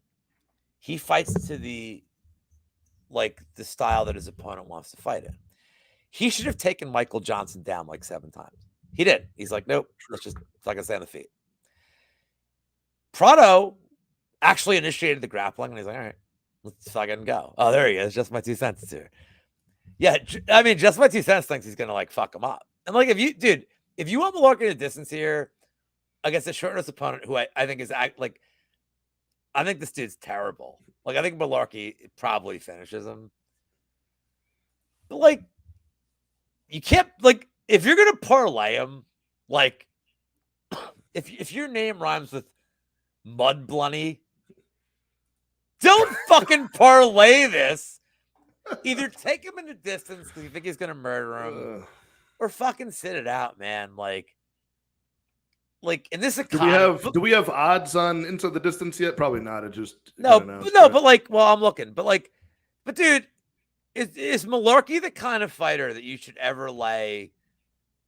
Like, I know people don't ever hear me talk about like implied odds and shit. Like, I play poker, dude. I fucking understand odds way better than anybody. Malarkey's not a dude I'm ever laying 4-1 on, dude. Like, fuck that, dude. Yeah, I mean, and then do you want to trust Malarkey to get a finish? Like, that's you actually saw a really him in good a fight point. where like he's like, but he was content to do nothing in the 3rd round of a fight that he was winning. Do you want to trust it? Like, if you're holding a Malarkey in the distance ticket, this thing hits the end of the 2nd round. Are you happy? I'm not. Don't bet this fight, dude. Yeah, you made me think about that in a way I have not thought about it before. Malarkey is kind of like that guy that fights to the kind of style of his opponent. And like I mentioned on my breakdown of this fight, like Naimov is really a counter striker. Like he's a kind of a clean counter striker, but it's low output. So we could have another Jamie Malarkey versus Prado type of fight here, if we're looking at it that way. Yeah, I don't know what to do with this. There's no props out yet. The under is on Bet Online. The under is minus 165. Yeah, I'm probably just going to pass on this one altogether. But I think Malarkey does go in there. I think he wins. I think he could. I think Malarkey could win standing. I think he could win wrestling. I think he's going to do a little bit of both and probably get better as this fight goes on. But yeah, I don't know. It's a super short notice fight for Naimov. I wasn't very impressed by a lot of the stuff I saw from him, to be honest with you. So especially losing to Colin England on the Contender Series and now fighting a couple of guys that aren't that experienced right after that didn't show me a whole lot. I mean, he does have some. I will say this: like he's got the ability to stay in the league and maybe land a couple knockouts on people, but I don't think it's going to be on Malarkey. I think Malarkey's too durable, and I think this is once again it's a higher weight class too. He's at 155, and we got Naimov, coming up a weight class on short notice, just getting his foot. One of those get your foot in the door to get in the UFC type of fights here. So nothing I would like. Again, I see. Go ahead. I just want to add one more thing. I don't have the stats pulled up, but I think we talked about this earlier today or in the week. I think the only fight that Malarkey didn't attempt to take down was the Kama Worthy fight, and it's like because he can just knock him out, and there's your takedown. This dude, he's fucking Glass Joe from Punch Out. Like, why would you just like I mean, you get the star button every time you fucking hit him. Like, why would you take him down? Like. But Malarkey does attempt takedowns. Like Jared is totally right, man. This is because I lost so much money doing this for a long time, and now with this, even if I do go against Lou's advice here, what I will do is I'll do like 75% of the unit will go on the money line, the other 25 will go for the prop. So I don't lose everything if it doesn't end inside the distance, or I'll just stay off of it. I don't do like the DraftKings advice because I don't want to make Monk feel like I'm. He's useless. but I know Jenna's in chat, and like Jenna used to ask me lineup advice, and then she like never won money, so she probably like stopped asking. She's like, all right, fucking no shit. But so Malarkey. So just for those of you that play DFS, Malarkey was priced at 6,700 with the Guram fight. Like he was one of the lowest owned guys, and now they didn't adjust the salary. So he's what we call the free square. Like you have to play him, and like any win he gets, he's gonna pay off your salary. Like you want, like I know you, Pat. I know, like you and I have talked DFS, but like for the crowd watching, you want like at least 10x like the salary. So like 67 points would pay off 600-700. I mean, dude, Malarkey like finish. He's gonna crush the salary. Like, so he's the free square. He's gonna be owned by like everything but like the fucking bullshit lineups, like anything but like the solvers, as we call them, like in poker. So like, just throw Malarkey in your fucking lineup and like just worry about the other five, like and Kareem Silva, which we'll get to in a second. Is that's because I think Monk had told me that, but I kind of forgot. That's across the board. It's all about like salary versus value. Like that's not that, but they don't. Do they ever readjust the salaries after they've been dropped on Monday? No. I mean, no. If it's rare. Like if the fight gets canceled, and then days later there's like a new fight, yes. But like with this one, it was announced. Like when it was announced that Malarkey was standing on the card, they didn't readjust it. So this is just a free square. And to be honest, like if you're playing DFS, like look, should Malarkey dominate? Yes. Should you play him? Yes. But to win $100,000, you have to, and this is not just in MMA, it's in all sports. You have to have a lineup that's like so different. Like you have to differentiate from the field. So like if you're doing 20 lineups, like I don't even fucking know his name. Throw Naimov in like 2 lineups because his win condition is round 1 KO and nobody's going to own him. Like you have to roster this fight almost 100%. But if you play him and he somehow stuns Malarkey and like crushes him, 90% of the field's eliminated. Like, you can win $100,000 Right. by doing that. Do you know what? Do you know how I lost $100,000, Pat? The card that I was this close. I was this close to winning. Like, I actually was like, holy fuck, I may win the whole goddamn tournament. What killed it? I'm about to tell you. Here's what got me like thinking I was okay. It was Malcolm the Iron Chin Gordon against Walmart Figgy, because you had to play somebody cheap, and I'm like, oh shit, he wins. And that was Billy Q against Moogly, and Billy Q put up like just an absolutely fucking insane score, and I was like, so the main event for that card was Makachev against Thiago Moises. Oh, okay, that one, yeah. So I faded the main event. I'm like, I got to go different. That didn't burn me. You know what burned me? Misha Tate scoring 9 million fucking points against Marion Renaud. Like scoring like, dude, she scored like fucking Nurmagomedov level points. That was her comeback fight too, wasn't it? Dude, I took 7th for like, I don't know, 800. Dixon's got a question regarding some DK stuff. No, it's not optimal. If Malarkey scores a 70ish or 80ish, is that optimal? No, but like cash lineups, you have to play him like in everything. Like, sorry, now I'm like miserable about like I almost had $1,000 like, because Bill. And by the way, that's why I always love Billy Q. He fucked Moogly up so bad. That might have been the Anderson dos Santos night too, but like, dude, I fucking smashed that whole. That's like 10-1. I'm like, holy shit, I'm gonna win $100,000. It'll come back around. And in my head, I'm like, all I need is Makachev, not to like whatever. And then Misha Tate just goes out there and like scores like a record. It'll come back around. And like, I don't disparage women on the channel publicly, like whatever. But like, what a bitch, dude. Like, she's a bitch. She's a bitch for doing it. And she ain't won since. I'm like, what a bitch, dude. Like, I'm not saying she ain't won since because she cost me $100,000, but like, probably. Like, I privately told Laura Murphy, go fuck her up. Laura Murphy. And by the way, Laura Murphy, if you want to have a drink with anybody on the roster, Laura Murphy seems like, let's get fucked up and like get drunk. And she'd be great. Right, Pat? You know, I never looked at her that way, but now that you mention it, maybe. You don't think, you know, like dude, just getting drunk. Like I'm not saying like sexual, nothing like, but hey, you want to get drunk? She'd be like, what's up, dude? Like, dude, she'd be the one be like, oh, you pussy. Like, you're not ready for more whiskey? You'd be like, yeah, let's go. You're kind of right about that. We're not out. Like, I like, are we out drinking her? Maybe. Yeah. Look at her. What is she, what is she, a flyweight? Come on now. Yeah, all right.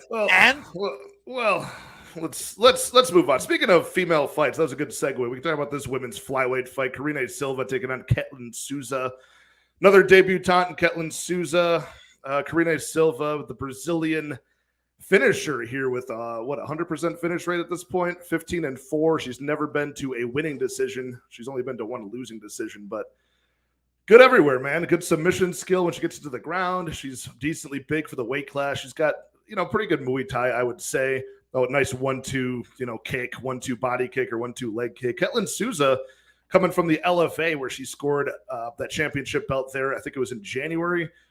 13-3 record, man. She's got a good record too, and she's got very good Muay Thai, but she's a little bit undersized compared to Karine Silva.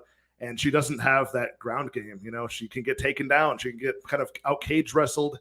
But her Muay Thai is pretty good. I think Karine Silva is a lot more dangerous in this fight, but kind of getting that red flag again of we haven't seen her go to the scorecards. I don't really have too big of like a red flag that she can't make it to a 15-minute decision and win a 3-round fight. But she did look like she was gassing out in the Contender Series fight, but she managed to get that guillotine. I don't know. Lou, I'm looking at a fight right here where I've got one woman in Karine Silva who can be dangerous on the mat. She could be dangerous on the feet. I think she can win either way, whether she mixes it up or not. Whereas Ketlin Souza would have to just kind of stick and move and outpoint her for 2 out of 3 rounds. In a debut spot, outsized, I just don't see it happening. My problem is with the money line, Lou. I want to know your opinion on what you think this should be capped at, because I'm just having trouble capping this minus 225 for Karine Silva.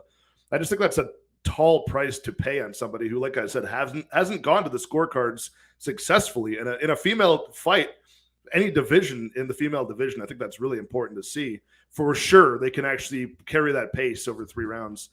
I'm picking Silva, but what's up? Oh, you're not ready yet? I wasn't watching the screen. You can hear me from across the room. What, are you doing, another wardrobe change? No, I was making sure the fucking windows were open because Dixon, my wife number 2, is fucking yelling at me. Yeah. So, what do you think about this, man? I think the money line is way too inflated in the favor of Silva, but I think she wins. I don't. I really? mean, you think she deserves it? Yeah, and just my 2 cents, and I had like a fun, like, I mean, he thinks she's a fucking scrub, and like, no, he does. He like, just, we had like a whole like talk about this today, but like, man, dude, Silva's just every advantage is Silva here, and like the only thing that's preventing you from betting her is cardio. It means that she's great everywhere else, dude. She can win this fight everywhere she wants. I talked about this on the show with Aaron earlier. You know what prop is crazy here that doesn't make sense? The KO prop's way off, dude. It's like plus 525 for a girl that has the reach advantage, has better striking. Souza's just defensive, like, wait for fucking my opponent to fuck up fighter. I think Karine Silva could just knock her the fuck out round 1, dude. I really do. I think wherever she wants to win this fight, she's going to win. Oh, yeah, dude. I think she could just fuck her up. And, like, Pat, you know I'm like a big narrative guy, but, like, who was the last fight Karine Silva was supposed to have? Priscilla Cachoeira. Why? Because she has she's got a clear path to victory with Cachoeira, and they're trying to build up Karine Silva, probably. So why is this the matchup against somebody who's naturally like not aggressive and like really doesn't have great defense? They want Karine Silva just go in there and like fucking wreck this chick. Like that's the narrative. They're trying to build up a new star. They tried to build her up again, and we're gonna talk about somebody else that they're trying to build up a little later. But they're trying to build her up, and Souza's takedown defense isn't great. If Karine Silva wants to like knock her out, she can. He wants to drag her to the ground. Like I think, and Karine Silva is going to be the bigger girl, the reach advantage, the skill set advantage. She's going to fuck her up, dude. I don't think this line's even wide enough, to be honest with you. Like really? Silva round 1, round 2. Interesting. Yeah, I mean, Silva's going to fuck her up, dude. I think you're right about them trying to build up Karine Silva, give her some momentum. But I think that this is a win-win situation for the UFC in this matchup, because if Ketlin Souza, rises to the occasion and then some, comes through as a big dog, she's also got momentum, and she's marketable as well. And I want to stress, the brilliant fucking cappers on Twitter here. If you like Ketlin Souza, and this is only like people are fucking dumb, Pat. If you like Ketlin Souza, all these people fucking hammered Ketlin Souza early, and they all got bad numbers. Ketlin Souza is the perfect live bet after 1. If you think Silva's, why all these people rush to the fucking window to bet her at like plus 130, and it's like, oh, right, your bets are terrible. Like, you fucked up on the number. But you fucked up on the number because, like, it's weird to me, dude. Like, this is the Contender Series fight where you just hammer an underdog and like know that it's going to get steamed and you hope to arb out. It's a fucking stupid bet because people are like, it's fucking weird, dude. You knew people are going to be hammering Silva, like Karine Silva in the distance. Well, you could have waited for better number, but realistically, the best number you're going to get on her is live after round 1. Like there's no reason to bet Ketlin Souza here ever, except for live after round 1. Yeah, I agree with that. I agree because I think she would win by decision. I think sticking. But it's a stupid bet pre-fight, dude. It's a stupid bet pre-fight. Like it's what like because she's not going to make as dominant of a performance in round 1. Where what's her win condition? You got minus 400 after round 1 on Ketlin Souza. Like that's not going to happen. Pat, what's her win condition? Karine Silva tires out. Yeah. No, her win condition is Silva gasses. If you know that somebody's winning the punch. It's wild to me, the people in this community that rush to the window that think they're getting a fucking good number. This is why I don't put my bets in until Thursday. Dude, if I miss a number, Look, I have one. Dude, I bet Bobby Green at like I got minus 120. I didn't get the plus money, but like I don't rush to the window for shit. Bobby Green's that's a different story, but like Right. But like, why are you rushing? You're rushing to the window for fucking Ketlin's. Like, really? This is like you have to get the opener for this. Like, dude, really, man? Like, look, man, go meet a woman, go outside, go to the bar, just go have fun, dude. Like, if you're sitting there online for an opening number on Ketlin Souza and thinking you're a fucking smart dude, come on, man. Like, even if you think Ketlin Souza's gonna win. Dude, you're betting on her opener? Like, come on, man. On a low level, come on, dude.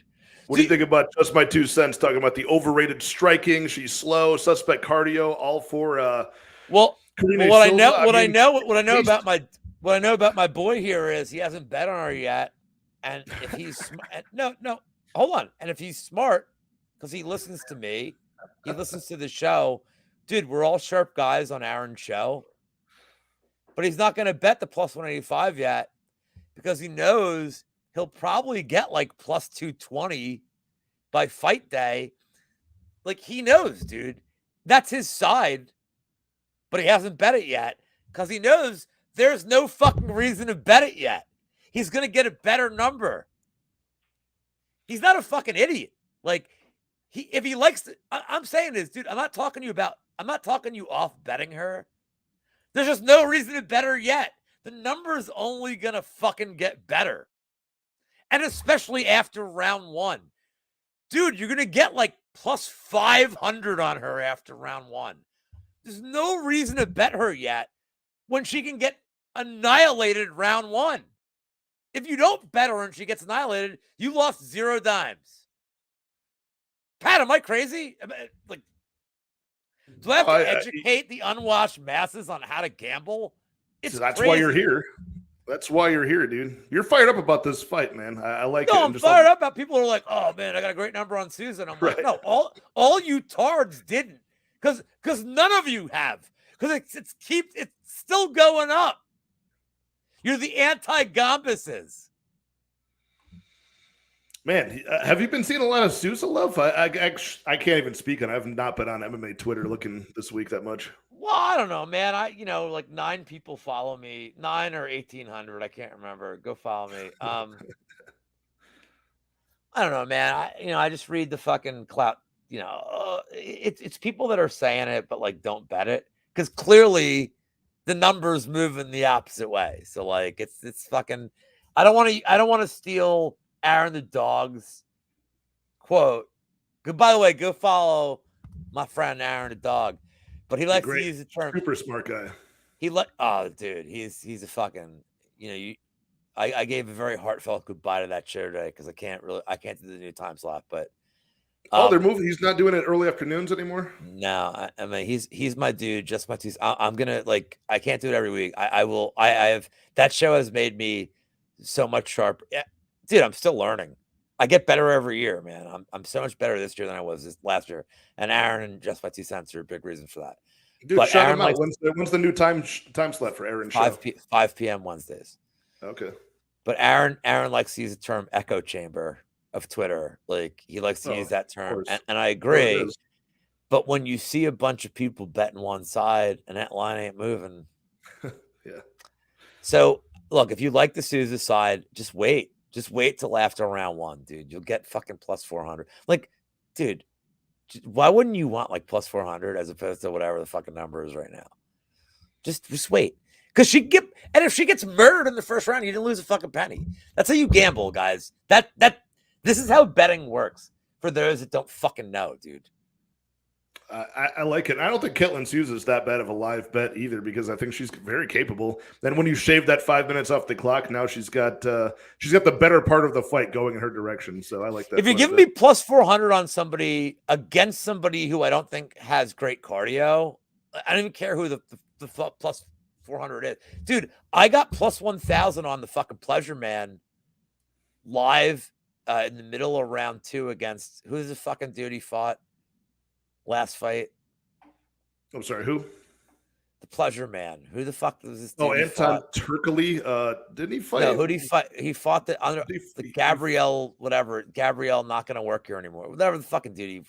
Like the other undefeated guy. But he was plus 1,000 in the round 2. And I'm like, oh, shit, he's actually having some grappling success. Yeah. But that's why I'm looking for, dude, look for live bets, man. Like you get some. By the way, I don't regret this fucking. Yeah, Vitor Petrino. Yeah, Jared's got it.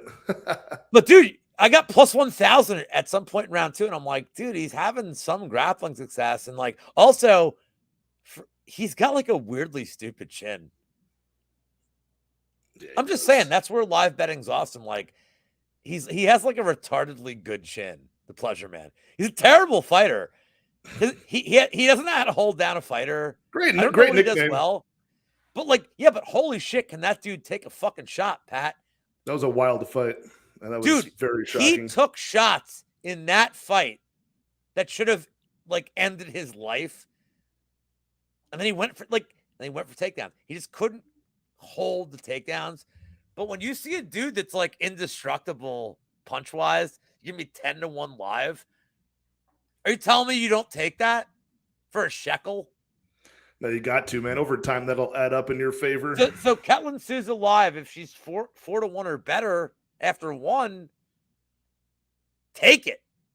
I wrote that down, man, because I can't find any ways to play Karine Silva. You didn't write shit down. You can't write. How dare you? That hurt. That hurt me. Well, I didn't see the pen. Hold on, Pat. Hey, Pat. Hey, What's Pat. Up? You know what happens? You know what happens when somebody makes me upset? You know what happens when somebody wears a Superman shit? You just made the list. You just made the list. You just made a new thumbnail for me, too. That'll be the next time you come on here. Be holding a nope. God damn it. But we can move on to the next fight. Patrick Wilkins is asking about Tim Elliott's fight camp. So let's move into that one, man. One of the community's favorite guys to get behind this week. Flyweight fight between Tim Elliott and Victor Altamirano. I got a bet on this fight, Lou. I got a bet on this one. I'm betting on the scorned, angry Tim Elliott, but not just because of the narrative here, man. It's just because of his skill set and just how unplannable this guy is to like prepare for. He's just got a crazy ability to just throw everything at you in round 1. Usually win round 1 because people are freaked out by all of the volume coming their way. They don't really know what's going on. Is he going for takedowns? Is he spinning stuff at me? Is he just throwing haymakers in my face? And it's pretty powerful when it lands. Dropping Askarov the last time Tagirul and Bekov the last time he fought. So Victor Altamirano, I think, actually fights very similarly to Tim Elliott. Like he feints a lot, fakes a lot. He throws a lot of varied strikes at different targets, and he tries to be a little wacky, but you can tell that Tim Elliott really just has that natural awkwardness about him, that fearlessness about him. He is grizzled. He is like a 36-year-old flyweight at this point with a lot of knee injuries and things like that going on. To answer Patrick Wilkins' question about Tim Elliott's fight camp, man, I don't know what his fight camp's been like with all these issues going on, but I would have to imagine that he's been having relationship issues this whole time. I doubt that this is like the first thing he's had to deal with in dating Gina Mazzani. I can't cap the personal side of things, but I do think the answer is not fun. Yeah, I do think that he is fired up to come in here and not even the relationship stuff, like put that aside, but he hasn't had a fight in forever since he's been dealing with some injuries and things like that. I know he had a full knee reconstruction years ago. He's fought a couple times since then, and now he's dealing with issues on the good leg too. So not stuff you want to hear, but I think he's just one of the people that is vocal about it and like just transparent. Everybody's got injuries that they hide, so I'm not too worried about that. I think he matches up well in this fight. So I got 2 units on him at minus 150. It was the first bet I placed on this one. I think he's sitting like minus 175 right now. Victor Altamirano plus 150. A lot of experience. I mean, Tim Elliott is a guy who, you rewind the clock like, 6-7 years? He was fighting for the title as a huge underdog against Demetrius Johnson. But he went to decision with DJ and actually almost won round 1 of that fight from, just like I said, he's usually winning that first round, banking that one because he's so forward pressure. If you can't fight off of your back foot, you're going to lose to Tim Elliott. And I think he's going to mix in a lot of takedowns, a lot of striking on the feet, and just rack up numbers across the board, grappling and striking. So Give me Tim Elliott. I'm very confident he wins this fight. What do you think about this one, man? I think he could even do it inside the distance. I would say like a club and sub is live, since that Mexican durability, the toughness of Altamirano. I'd say he probably gets bonked, wobbled, and then like guillotined by round 2. That's if I had to plug in my crystal ball, but just got the money line. So where are you at with this one, man? Shout out to you guys, Shampoo, in the chat that's clearly never seen me like in one of these things before. But thinks I'm clearly on drugs. I can't find it. Oh, here it is. What's up, Shampoo? No problem. I mean, can we bet like $10,000 that I'm not on drugs? Like I'll take the bet. He's clearly never seen me before. That's cool. So the best bet I have for this fight, and Pat, I'm not joking. Like, if you don't have this accessible in DraftKings, if you have to go to work and like go across state borders, I will just fucking hammer this. I'll get it. I don't want to bet a side here.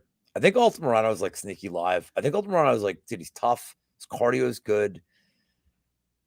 Last week, I heard that Elliott was like 156. He's 37-year-old flyweight as it is, dude, or bantamweight as it is. Dude, a lot of red flags with Elliott.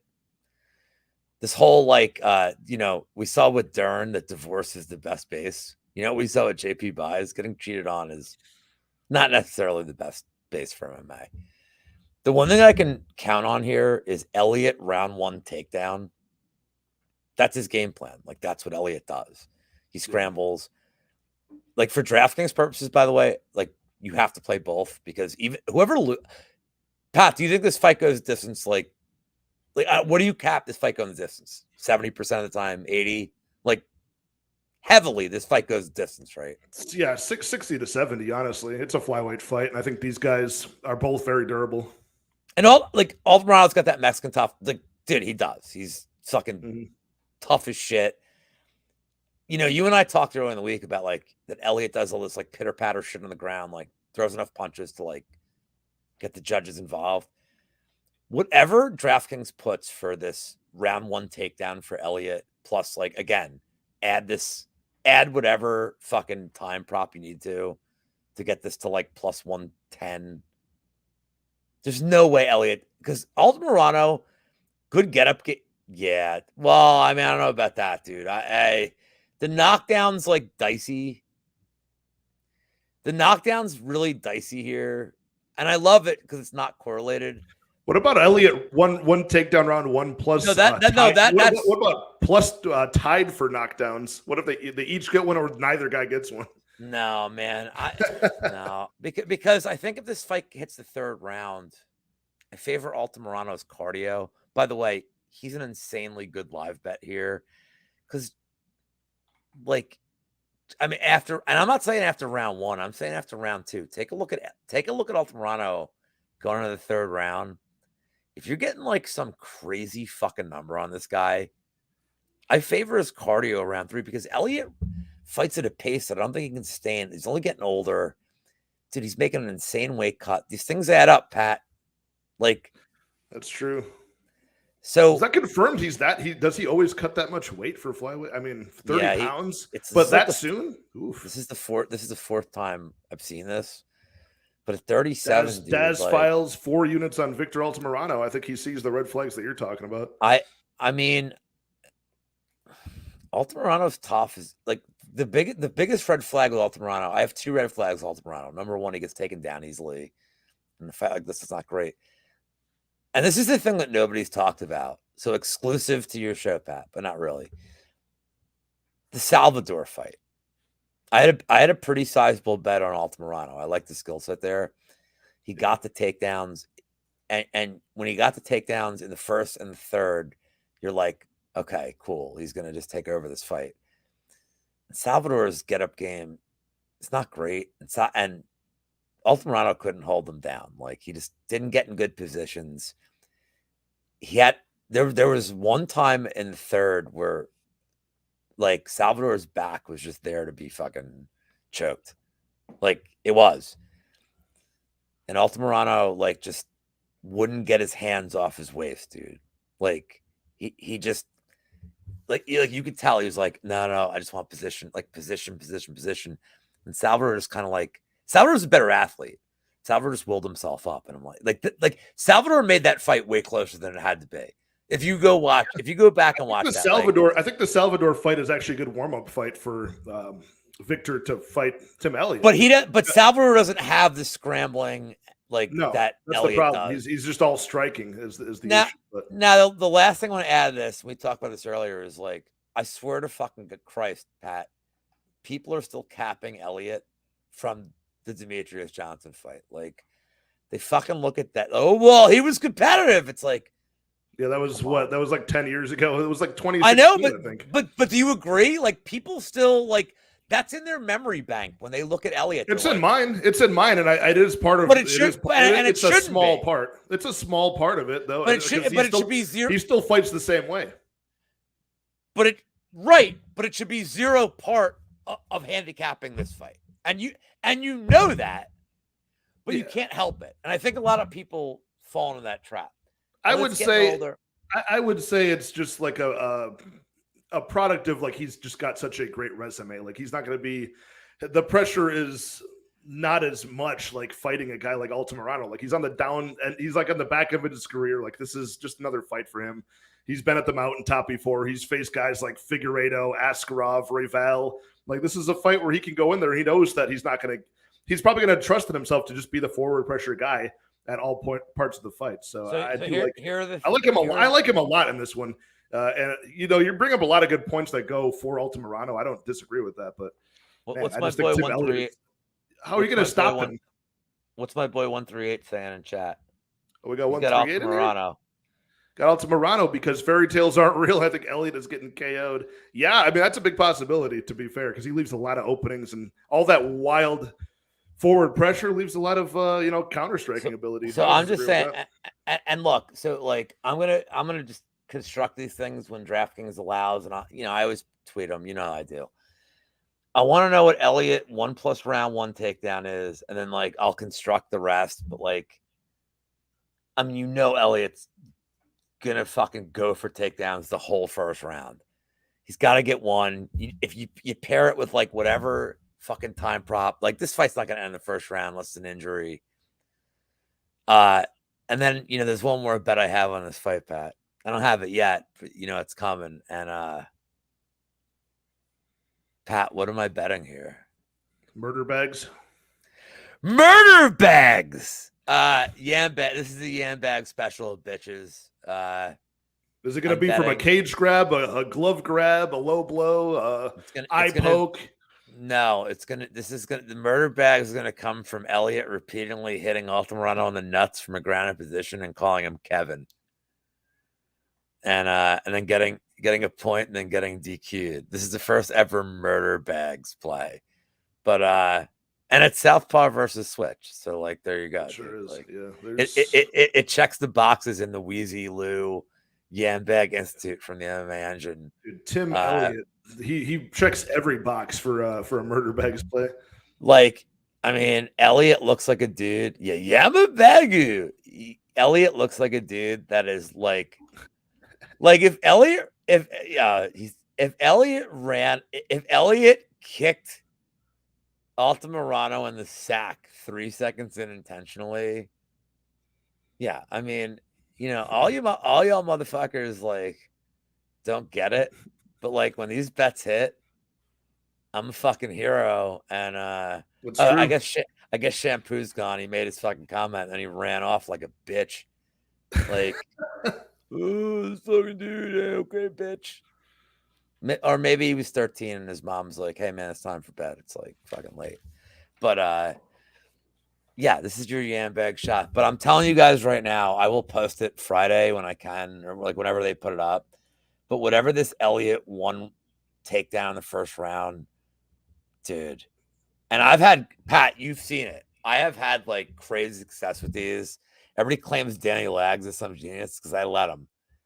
Dude, the Almeida one, the Burns one, I love this fucking shit. I crush these things because they don't get how to do them. If you don't think Elliott's going for like 9 takedowns in the first round, he's going to get 1. He's going to go 0 for 9 in the first round, dude. Altamirano's takedown defense stinks. His get-up game's great.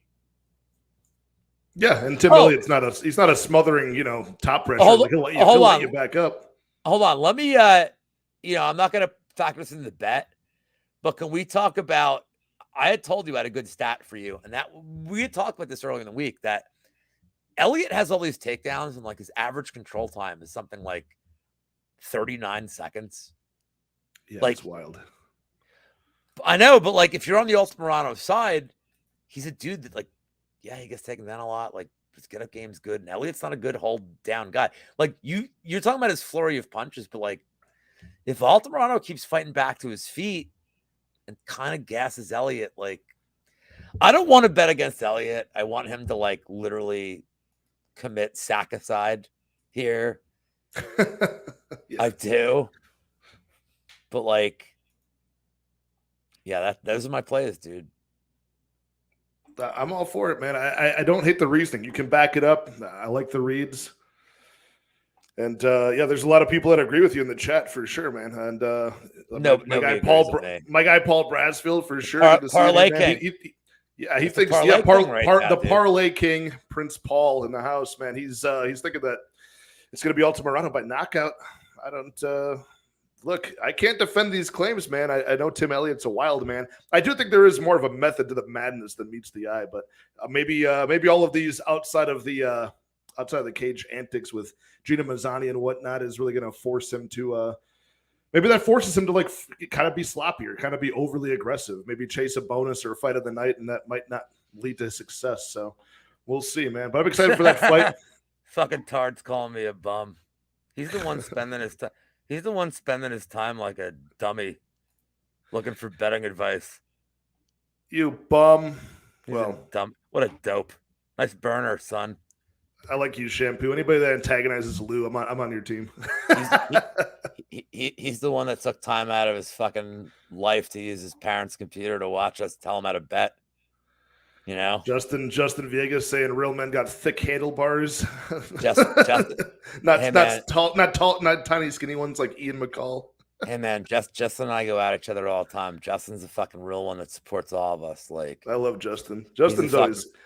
I like that Justin uses this as like his therapy too. Like the comment section is like his diary. Justin's a ball buster. Justin's a ball buster, but he's a fucking real one, dude. Like he loves all of us. He loves supporting the community. Like he really does. Like Mushroom, I think you're right. Elliott may chase a bonus. His wife will chase a boner. That's facts. Also, one last thing for a Tardo 16-year-old Shampoo. You're totally outnumbered here, son. Totally outnumbered. So, but by the way, Friday at 5:30 p.m. on the MMA Engine, feel free to come in my chat and come at me as much as you want, because we have the most ridiculous, batshit insane chat as it's going. So I invite you, sir. You have the floor. I'll tune into that. 3 more fights to go, man. We got a lightweight bout up next. This is another fun one that I think people are split in the community. Jared Gordon returns after getting knockout / no contested 5 weeks ago. He returns to take on Jim Miller, current record holder for most UFC fights, most UFC wins. The guy is 39 years old at lightweight to this point, but still reigning some still stringing some streaks together in the UFC against, some lesser tier guys. Maybe Jared Gordon falls in that category. But yeah, how much of a worry in this fight is that return after getting head clash TKO'd 5 weeks ago, man? Are you worried about this in this fight? Mr. LouBetya? Muted. You're muted, dude. God that damn that damn mute button. You were popping off some facts. Repeat yourself.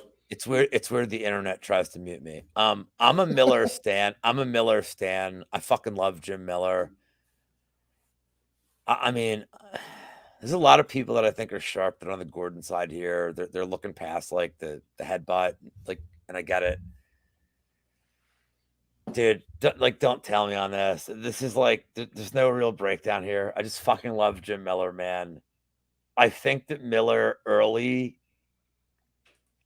like, he's the better striker. If this thing hits the mat, is Gordon better at like grinding out minutes? Yes. Is Miller like just the better mixed martial artist? Yes, dude. Like, he is. And Gordon's not like young. Everybody's like, Miller's so old. Dude, Gordon's 34 going on like 90. He's not a young dude.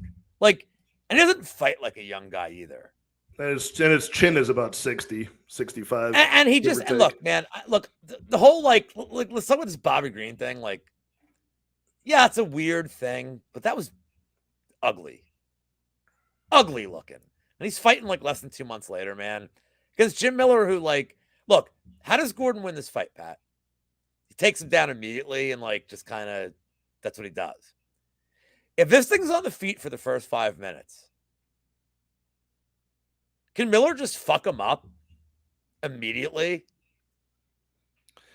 I think what happens is I think Jared Gordon has to say, I think he's going to be serviceable in the feet early, stick and move, stay safe, and then. But coming off what he just dealt with is what I'm saying. Yeah, like, yeah, I think he could do it, and then come around. The problem with Jim Miller is he's going to be the more dangerous guy here, but he's got 7 minutes to do it. Then after that, nope. I'm not saying his cardio is bad, but look at his fights. He's got no output when it goes into round 2, round 3. Wrong. How is that wrong? I am here to fucking correct all you. When has he won a decision? Tell me. When was the last time he won a decision? Let's talk about the last time he won a second round by not knockout. You want to talk about that? It was his last fight.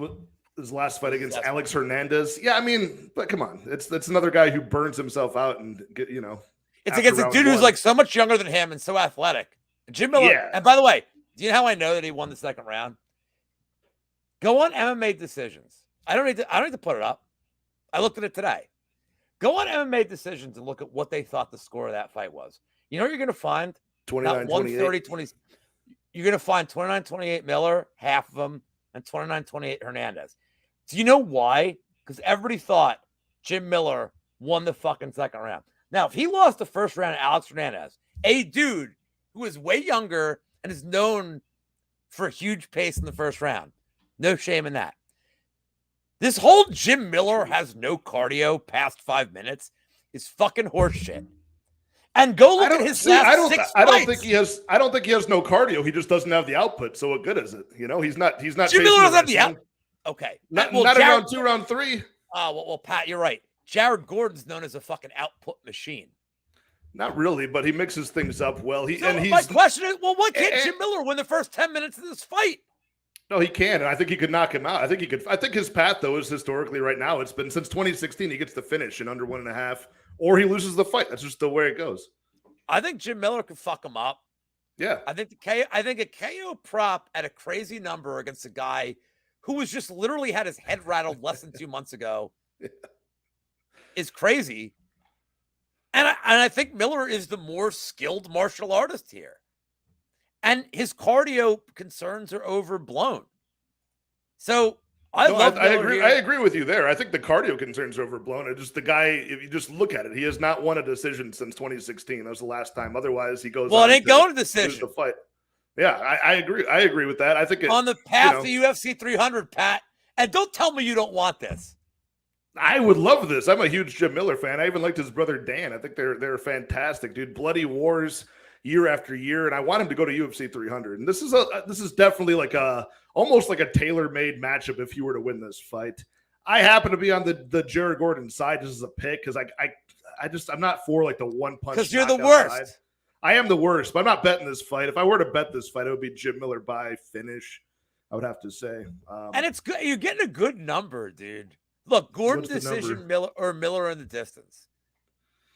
It's got to be more than so the line right now is plus 160 Jim Miller, minus 180 to minus 190 Jared Gordon. So yeah, what are you getting? Are we getting plus 300 Jim Miller inside the distance? Are we getting something close to that or no? I don't know. What are we getting here? I don't know, but can you trust Gordon at minus 160 in this economy? No. Jim Miller inside the distance, plus 235. You guys want to parlay him with Malarkey? I don't want to parlay Jared Gordon at all, man. He's been knocked out so many times. Where's Johnny K picks? We talk about like a fight starts round 2.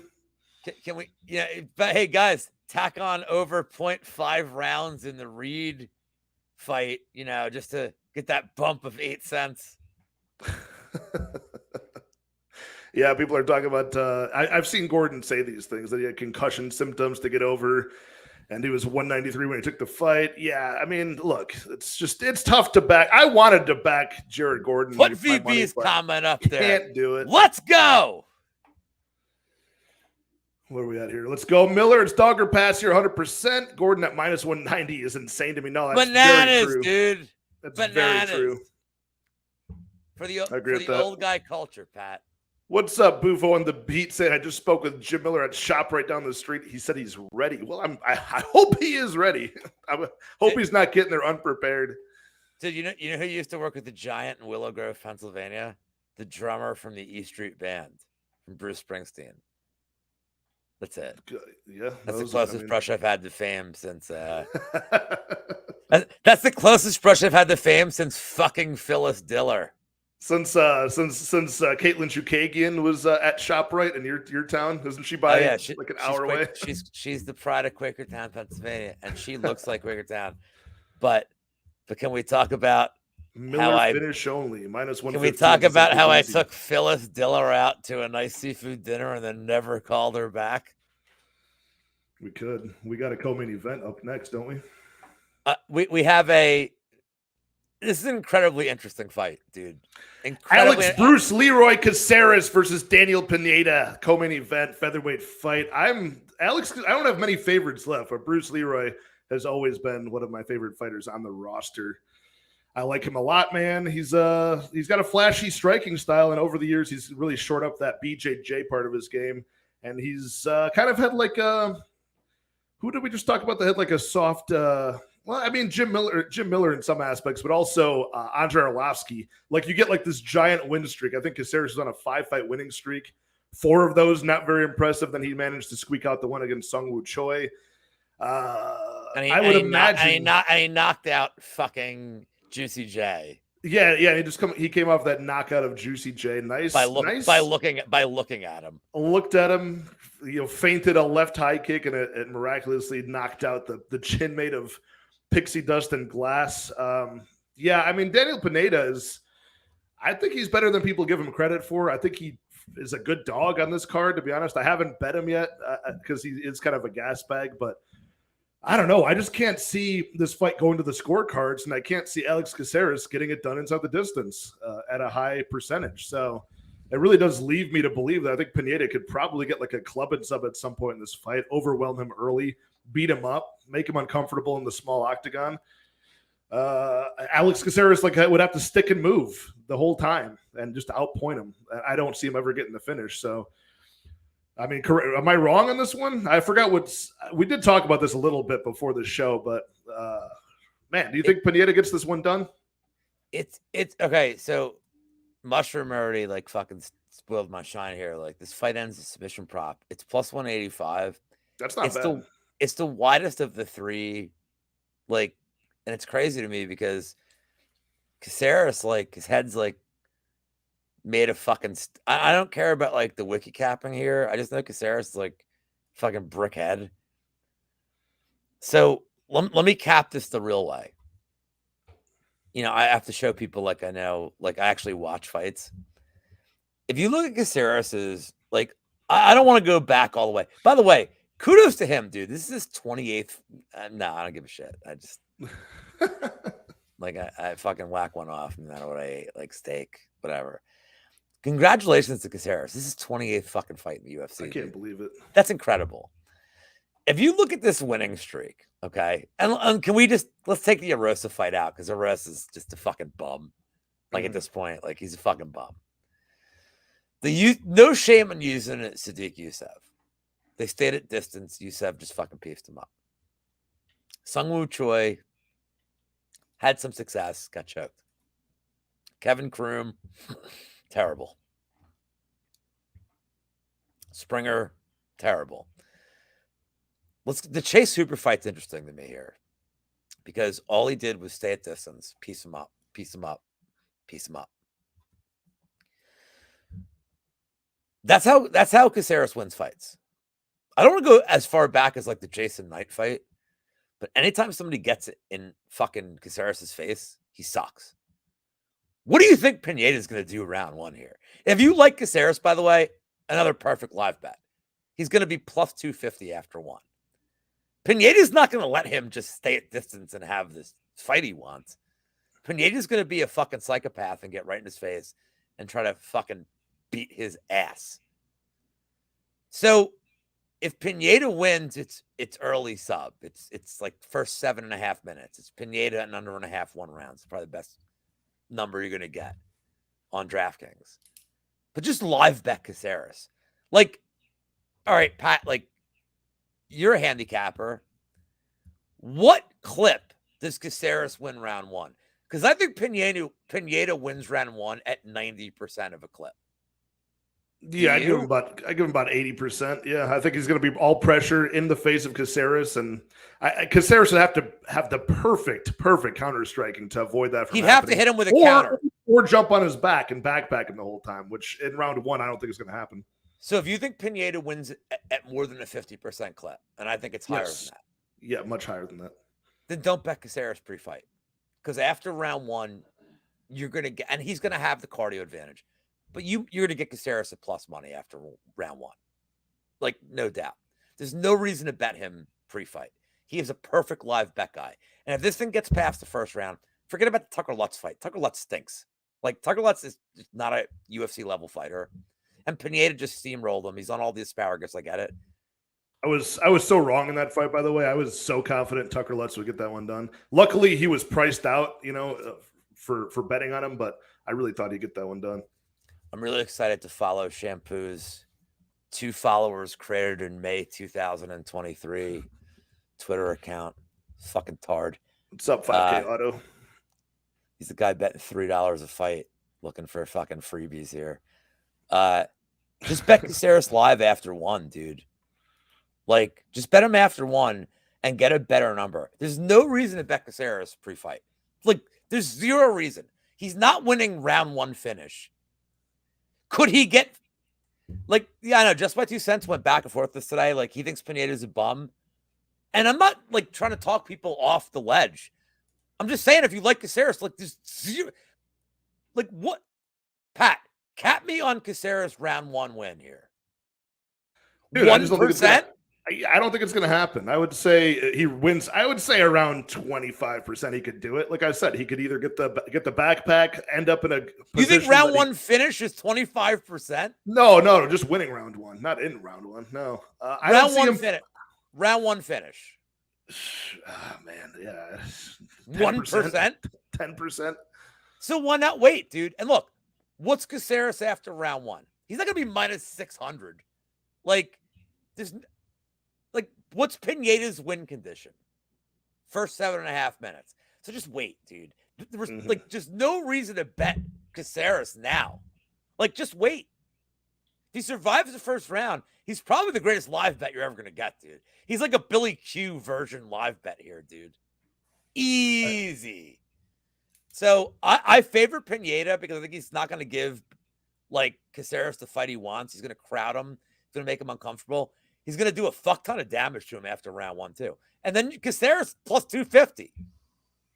Easy bet, dude. I like it, man. I like it. I almost want to have some money on Pineda just for the fact that I win either way. Like, I'm such a huge Bruce Leroy fan. I hope he wins this fight as a fan. Of course. He's great, dude. I can't say that with many people. I just don't have many, like, active favorites anymore, but he's always been one of them. Been following this But look guy at the fights he loses, Pat. Since the Ultimate getting Fighter. in his face and crowding him. Oh, yeah. Like, he's gone so, I mean, you were right to give him his props for fighting this many times in the UFC. This guy at one point, his record was of like 50-50, like literally 50-50. So it's impressive that he's really, like, who at that point of their career, like they make it to the UFC, fan out of the Ultimate Fighter, they have a 50-50 record, and then they actually like break from that and correct that record. It's usually not going to happen. So you see these guys are saying about the round three? No. See, I looked at this earlier today. Like, I think this Casares round three sub, which I'm looking up right now, the number, plus, oh, Jesus fucking Christ, plus 1,300 is terrible. Good Lord, man. I mean, Pat, it's a prop to consider, and then maybe bet. Yeah. Maybe pop in our round robin, but Yeah, I mean, plus 1,300 for dude. They're killing us on these round threes now, man. I mean, like I get it because they would have they expect that Pineda is going to fall apart, but also at the same time, like Casares doesn't have. Like he's he has the submission, but he's lacking the knockout ability in his game. So like that chops his ability to, like, you should get a much fatter number because you're gonna expect it's gonna be like a submission type finish, not a knockout. The only person he's ever knocked out of all these UFC fights is what's his face, Rosa. All these fuckers are coming in chat now. I blocked them for a harm. I'm gonna tell you right now, if I blocked you, I'll tell you right now, I don't know what a harmless joke is. I don't give a fuck. Like, typically when I block somebody, I'm just letting you guys know, when I block somebody on Twitter, it's typically not at me. Like, if you go at Brady, because a lot of people like fuck with Brady, which is crazy to me. He's like the nicest fucking dude. If you come at my friends, like I see like 2 tweets from you where you're a piece of shit, I don't need to see anymore. I block you.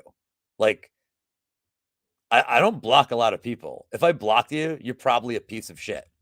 So the fact that you're coming in a chat and fucking whining about it, don't worry about what I did as a Twitter guy. Work on yourself, dude. Just be better. That's simple. You're so controversial, man. What's going on? Dude, I'm in my 40s. Like this whole fucking Tajik thing with Twitter Spaces. Everybody's like, oh, blocking this, that. Dude, it's my account. It's my internet. If you're a dick, like, and I don't know you, and you're just immediately a dick, you're blocked. Because why would I want to fucking deal with you? Like, and this is what these fucking people don't understand. This is not shit that you would say in a bar. Because if you said it in a bar, I'd headbutt you in the fucking head. And you know I would. And like that's the end of it. Like, all these fucking keyboard warriors wouldn't say this goddamn stupid shit. If you're cool with me, I'm like the best Twitter follow. If you're a piece of shit to Brady or Luke or Pat or anybody I'm friends with, you're blocked. I don't need to see more than 1 or 2 comments. You're a dick. You're done, dude. Like, that's simple. So yeah, Pineda early, Casares late. You know. Okay. Next. No, I'm on the same page. I'm on the same page as you, man. And I like the live bet idea. You've given me a couple of live bet spots I've been looking for, and I've written them down in my notebook. We can move on at long last, guys. 30 of you guys rocking with us in the chat. I appreciate all of you guys, man. It's been a fun show. And we always fun. Dude, of course, man. It's been awesome, Lou. We had some stories. We had some laughs. We had some beefs. We had some haters coming in the chat, riling you up. I like it, man. And we got some good, props and shit like that I've written down because I am lacking on bets for this Friday one. show and talk shit. I love it. I'm going to do my best bets and all props. of it on a Friday. I'm going to do my best bets and props video and basically just have a bunch of recommendations on like the 3 bets that I actually have in, but maybe some live betting spots I'll quote you on as well. But Kai Kara France taking on Amir Albazi at flyweight. 5 rounds of 125 action here. Man, this is another hotly contested one, and it's pretty much even on the sports books. Crazy. Pick 'em price tag, -110 apiece, maybe slight money going in the direction of Kai Kara France. From City Kickboxing, this guy has faced a lot of really good contenders, contenders for the belt, if not the actual champion, Brandon Moreno himself, twice, going 0-2 against him. And that's the last time we saw Kai Kara France was in that 5-round bout against Moreno last summer. And he got TKO'd in round 3 by body kick and some ground and pound. So I like Kai Kara France a lot, man. He's very fast. He varies up his striking targets, and his takedown defense is, pretty exceptional. You watch the Askarov fight, managed to come through as a big underdog there from takedown defense, get up ability, circle off the cage, and just box him up. Amir Albazi, this guy is very unproven, but a really good record. He's got, 16 wins, 1 loss. He's pretty good on the mat, but his striking is very powerful up close in that range. It's just he's not as high output, and that's really the issue in this fight for me. I've got a proven product in Kai Kara France. I know how fast he is. I know his takedown defense is on point. I know he's training with a high-caliber team, and I've seen him be competitive against, championship-level fighters in the UFC. Amir Albazi, I'm looking at potential on this guy right now, and he looks good, but it's against like Zalga Zumagulov. It's against the lesser of the Figueiredo brothers. It's against a newcomer, Alessandro Costa, in that fight. It's like, can he get takedowns? in this fight, hold position? Can he land the key moments on the feet and make his big moments mean more than like the output of Kai Kara-France over 5 rounds? I just don't think so. So I am going with Kai Kara-France. I did put my money where my mouth is. 2-unit bet at -110. Just again, I do think it's a close fight, but I think -110 is a very good price on the guy who's as proven and experienced as Kara-France. So kick it to me, man. Are you on the Albazi side on this one? Are you banking on this newcomer to continue being undefeated in the UFC? So, I mean, this is a tricky fucking fight, dude. Now, you and I are both friends with Liam bets fights. Yes. Or Liam picks fights, or Liam watches fights, or Liam. Eric bets fights and Liam picks fights. So, one thing that I hope I add to the community when I talk about betting is the market side, not just breaking down a fight. Like that there's elements that you have to look at. And one thing that Liam and I have talked about that I think, like, this is one thing Liam says that I think is like a fucking brilliant thing. Is that there's 2 times that smart money comes in, Pat, immediately and an hour before the fight. And it's not just fights. You see it in NFL, like a lot of sports. Like the sharp money comes in, fucking hammers an early line, and then hammers it right before the game starts. Mm-hmm. And when the line moves during the week, it's not the smart money; it's casual money. I find I've heard Liam say that before, and that is something. But it's the truth, and you see it NFL like big time, like constant. You got to go against the eye test sometimes to make a bet in the NFL. When you see a number that starts moving, you're like, "What the fuck, dude?" Like, sometimes you have to make a play that goes against your eye test. Look at this number when it opened, and people hammered Albazi, hammered him. Yeah, because it was what, plus 150, plus 160 Kai Kara-France. Now it's all the way down, but before the fight week. And what's all the money? Go look at the money in the last 3 days, Pat. Here's all the Kai Kara-France love. Mm-hmm. Why is that? It's intriguing because if we take the betting out of this, it's a very competitive fight. I would think that Albazi has a grappling advantage. Kai Kara-France has like incredible takedown defense. The Askarov fight, I mean. But you look at the Askarov fight, and Askarov had no threat in terms of throwing strikes. Like Askarov's threat is 100% just fucking spamming takedowns. Albazi's dangerous enough where you can't just fucking defend takedowns against him.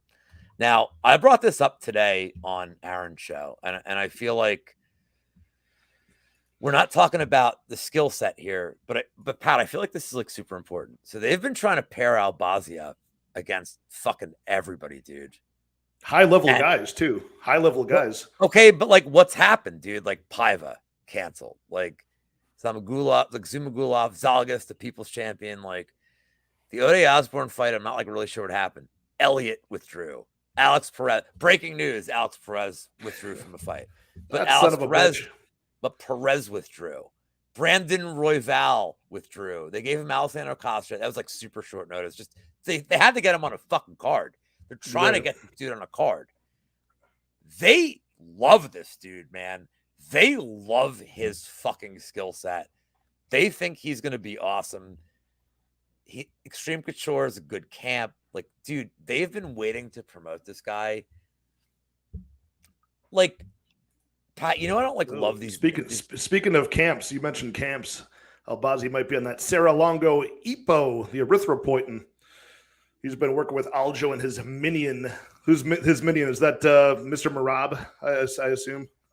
so here's my bet on this fight. Under 4.5 rounds is even money. Albazi, he's untested. I don't love Kai Kara-France. Like, I'll just say that right now. I think his skill set's decent. His durability is in question. But his fight IQ is really good. And I think if Kai Kara-France can survive like 7-8 minutes of this fight and just drag him into deep waters, I think you might start seeing Albazi shoot for like really bad fucking takedowns. Like from 7 feet away. Like just making like he's not used to the pace. Like none of the guys, even before the UFC, have put a pace on him like I think Kai Kara-France can. I think Albazi can get him out early if he like drags him down, locks a submission. I think Albazi's super live early. Like, and you look at the takedowns he has, Pat. He's a dude that like his takedowns are from like, like the game you play with people like the 6 inches, like the punch from 6 inches. Albazi does these takedowns from like fucking a foot away from somebody. Like he can explode 0 to 60. It's rare. You don't see a lot of guys that are really good at this, Pat. Like he turns the corner really well. Like he cuts the angle to complete that takedown from really short. But I mean, range. from like a foot away, like out of nowhere takedowns from like super short distances. And I think he can get those takedowns early against Kai Kara-France. I think Kai Kara-France's experience is big here, and if he survives the first round, he can just survive on the ground. This fight gets extended. Our buddy Guru was talking about like, oh, I don't like Kai Kara-France's durability from the Moreno fight. Dude, he got liver kicked. The fuck you like, dude. There's no durability issue with a liver kick. Get fucked, dude. Like, yeah, your organ tells done. you you're done. You're curling up in a ball. I mean, shit. Overeem gave Brock like fucking 3 years of diverticulitis from just not really, but like. But I think that if Kai Kara-France... I was so proud of that fight, man. That's the poster behind me. I was at that fight. That was an amazing entrance to the UFC. I think Kai Kara-France, once he survives the first round, can take over, can use his experience. I think Albazi's skill set's really good. I think the UFC wants to push him. Mm-hmm. But I think as this fight goes on past like 7-8 minutes, I don't think he's going to be able to get takedowns. And if this thing's just on the feet, I think Kai Kara-France can like start piecing him up, dude. I really do. And if you're gonna play a prop here, you know how I feel about like betting these fights like against guys that have never been finished. But I don't know how this plays in 5-round fights, and like KKF like round 4, round 5 might be an interesting look. Like it is. I mean, you broke it down perfectly with like saying how explosive he is with his strike, how explosive he is with his takedown ability, and what's the cost to the explosive potential. It's that the consistency over 5 rounds is diminished. So I see the fight the same way, and I think Dixon is right with saying it's going to look exactly like Islam versus Hooker, because that would go in line with what you just mentioned. He gets the powerful takedown right away, utilizes it, gets the finish. And I like his answer to Contender. I apologize to Dixon that he has diverticulitis. And then and by the way, I'm not the one that gave you that. Overeem did from kicking Bork Laser like fucking years ago. But I like Dixon is the perfect answer right here too. Contender asked him who's done that to Kai Kara-France so far, and he says he's about to do it Saturday. Perfect. I mean, and look, I'd love to see it. But that's the problem capping these fights, dude. It's like, we're capping potential. Like, and like, there's a psychological thing here too. Like, do we know how Kai Kara-France is going to respond to the adversity of like, he fucking climbed the ladder, he got a title shot, it didn't go as well. Like, sometimes that's tough. Like, to make the reclimb is tough. Like, some fighters don't do it. Like, I want to use the soccer example here. I know it's not a perfect example, but like, there's teams that get relegated from like the Premier League out of the Premier League. And a lot of people just assume, oh, they'll be good next year and come back up. And some of these teams 12, 15, 20, 30 years later are still not back up. You don't know what it's like when you get to the top of the mountain and like you lose it. Every responds differently. So like, yeah, I feel like Kai Kara-France, the longer this fight goes on, the more it's his advantage. Albazi's skill set's really good. It's just unproven. But like, look, if this fight hits the 4th round, Pat, who do you feel more comfortable having a ticket on? Kai Kara-France, absolutely. And in a fight, if you look at the odds, where over 3.5 is -160, which is a really strange. It's strange they set this at over 3.5. But if you're looking at a fight that the odds makers predict to go to the 4th, 5th rounds, give me the guy with the experience. Give me the guy that's fought the better comp. Like, okay. I hate to cap it so simply, but in a fight that they are telling us, and Vegas has been in business for 140 years, Pat, they know what they're doing. In a fight that they're capping to go the distance or go to the 5th round a lot of time, I think this fight ends inside the distance. I'm going to buck that. But if you look at the odds, if you look at what they're capping, if they're capping a long fight, Give me the guy with more experience that's fought better competition. And I hate to say it so simply, but I don't think takedowns are going to come simply for Albazi like past 8 minutes, 9 minutes. No, I'm on the same page as you, man. I'm glad to hear you say it. It's a 50-50 fight. It's going to be close. You can argue either side here, but yeah, ultimately, I think you're right. It's like we know what the product is from Kai Kara-France. He's still sort of in his flyweight, towards the end of his prime here. He should be firing on all cylinders at 30 years old. I think the output is going to be there. I got underwear his age. Yeah, the output should be there. The speed is going to be there. He's seen a lot so far. He's with a good team. But Albazi certainly could shock us all and come through and look like he is the real deal. Keep climbing that ladder. So I don't hate either side of this one, but I'm going to side with you and say this goes over. And Kai Kara-France does get his hand raised. So, hey, that's a wrap, guys. 13 fights. I think Kai Kara-France late's going to be like, here, I got it up right now. Can I just let me just give a little. By the way, shout out to all 35 of you guys hanging with us as we go through this one, man. Happy to be back, breaking down fights. Thanks, jabronis. That fight off week felt like way too long. I know there's LFA, I know there's other fight leagues going on, but nothing like a UFC fight week to really Pat, you ready? Together. What's up? What do you got? KKF. I mean, he's not getting a submission here, right? I don't think so. Plus 2,500 round 4 KO, plus 3,300 round 5 KO. Not bad. Yeah. I mean, I would expect those prices from something we I haven't seen. I got out of bed. I got out of bed for that shit. Yeah, I don't get out of bed for fucking plus 180. 2,500. I'm listening. Now we're talking. So, all right, man. I appreciate everybody hanging out with us. We got some good insight. I actually have a lot more ideas of things I might consider and then probably maybe bet on this card. Can't wait to see what other stuff Lou's got going on in the week. Let the people know where they can find you. If you want to, harass Lou on Twitter, the @ is in the description. The MMA Engine, go subscribe unless you have just been living under a rock. They do awesome stuff there. Lou, what do you got going on the rest of the week, my friend? I don't fucking know, dude. I'm Friday happy hour. I think Brady's making me do best bets this week because I'm due. And that's it, dude. Like, just go follow the good people on this space. Go follow Pat. Which bar can I find you at for that headbutt? I live in Dublin, Pennsylvania. There's one bar. So, like, if you just walk up to me and headbutt me, I'll assume it's you, because everybody else that comes in this town is a fucking pussy. So, like, if you have the sack to do it, I'd be like, contender. And then we'll have beers. And then, like, we'll have beers and, like, we're good to go. Like, yes, finally, somebody with a ball sack. We'll have beers and we'll have a great time, dude. Like, I don't have a problem with that.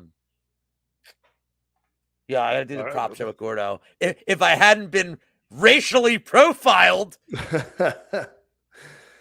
in a fucking in a crazy fucking thing, dude. Now that I got racially profiled for the show. Bro, now that our boy Gordo is in the States now, maybe he'll get racially profiled. Oh, Gordo's like that. You should have heard Pat. He was talking shit about you. I had to defend you. You know what he said about you? I shouldn't say this on air. Actually, I really shouldn't say this, but I will. He said, you know that fucking Pat? He isn't fit to live with the pigs. I said, oh, yes, he is.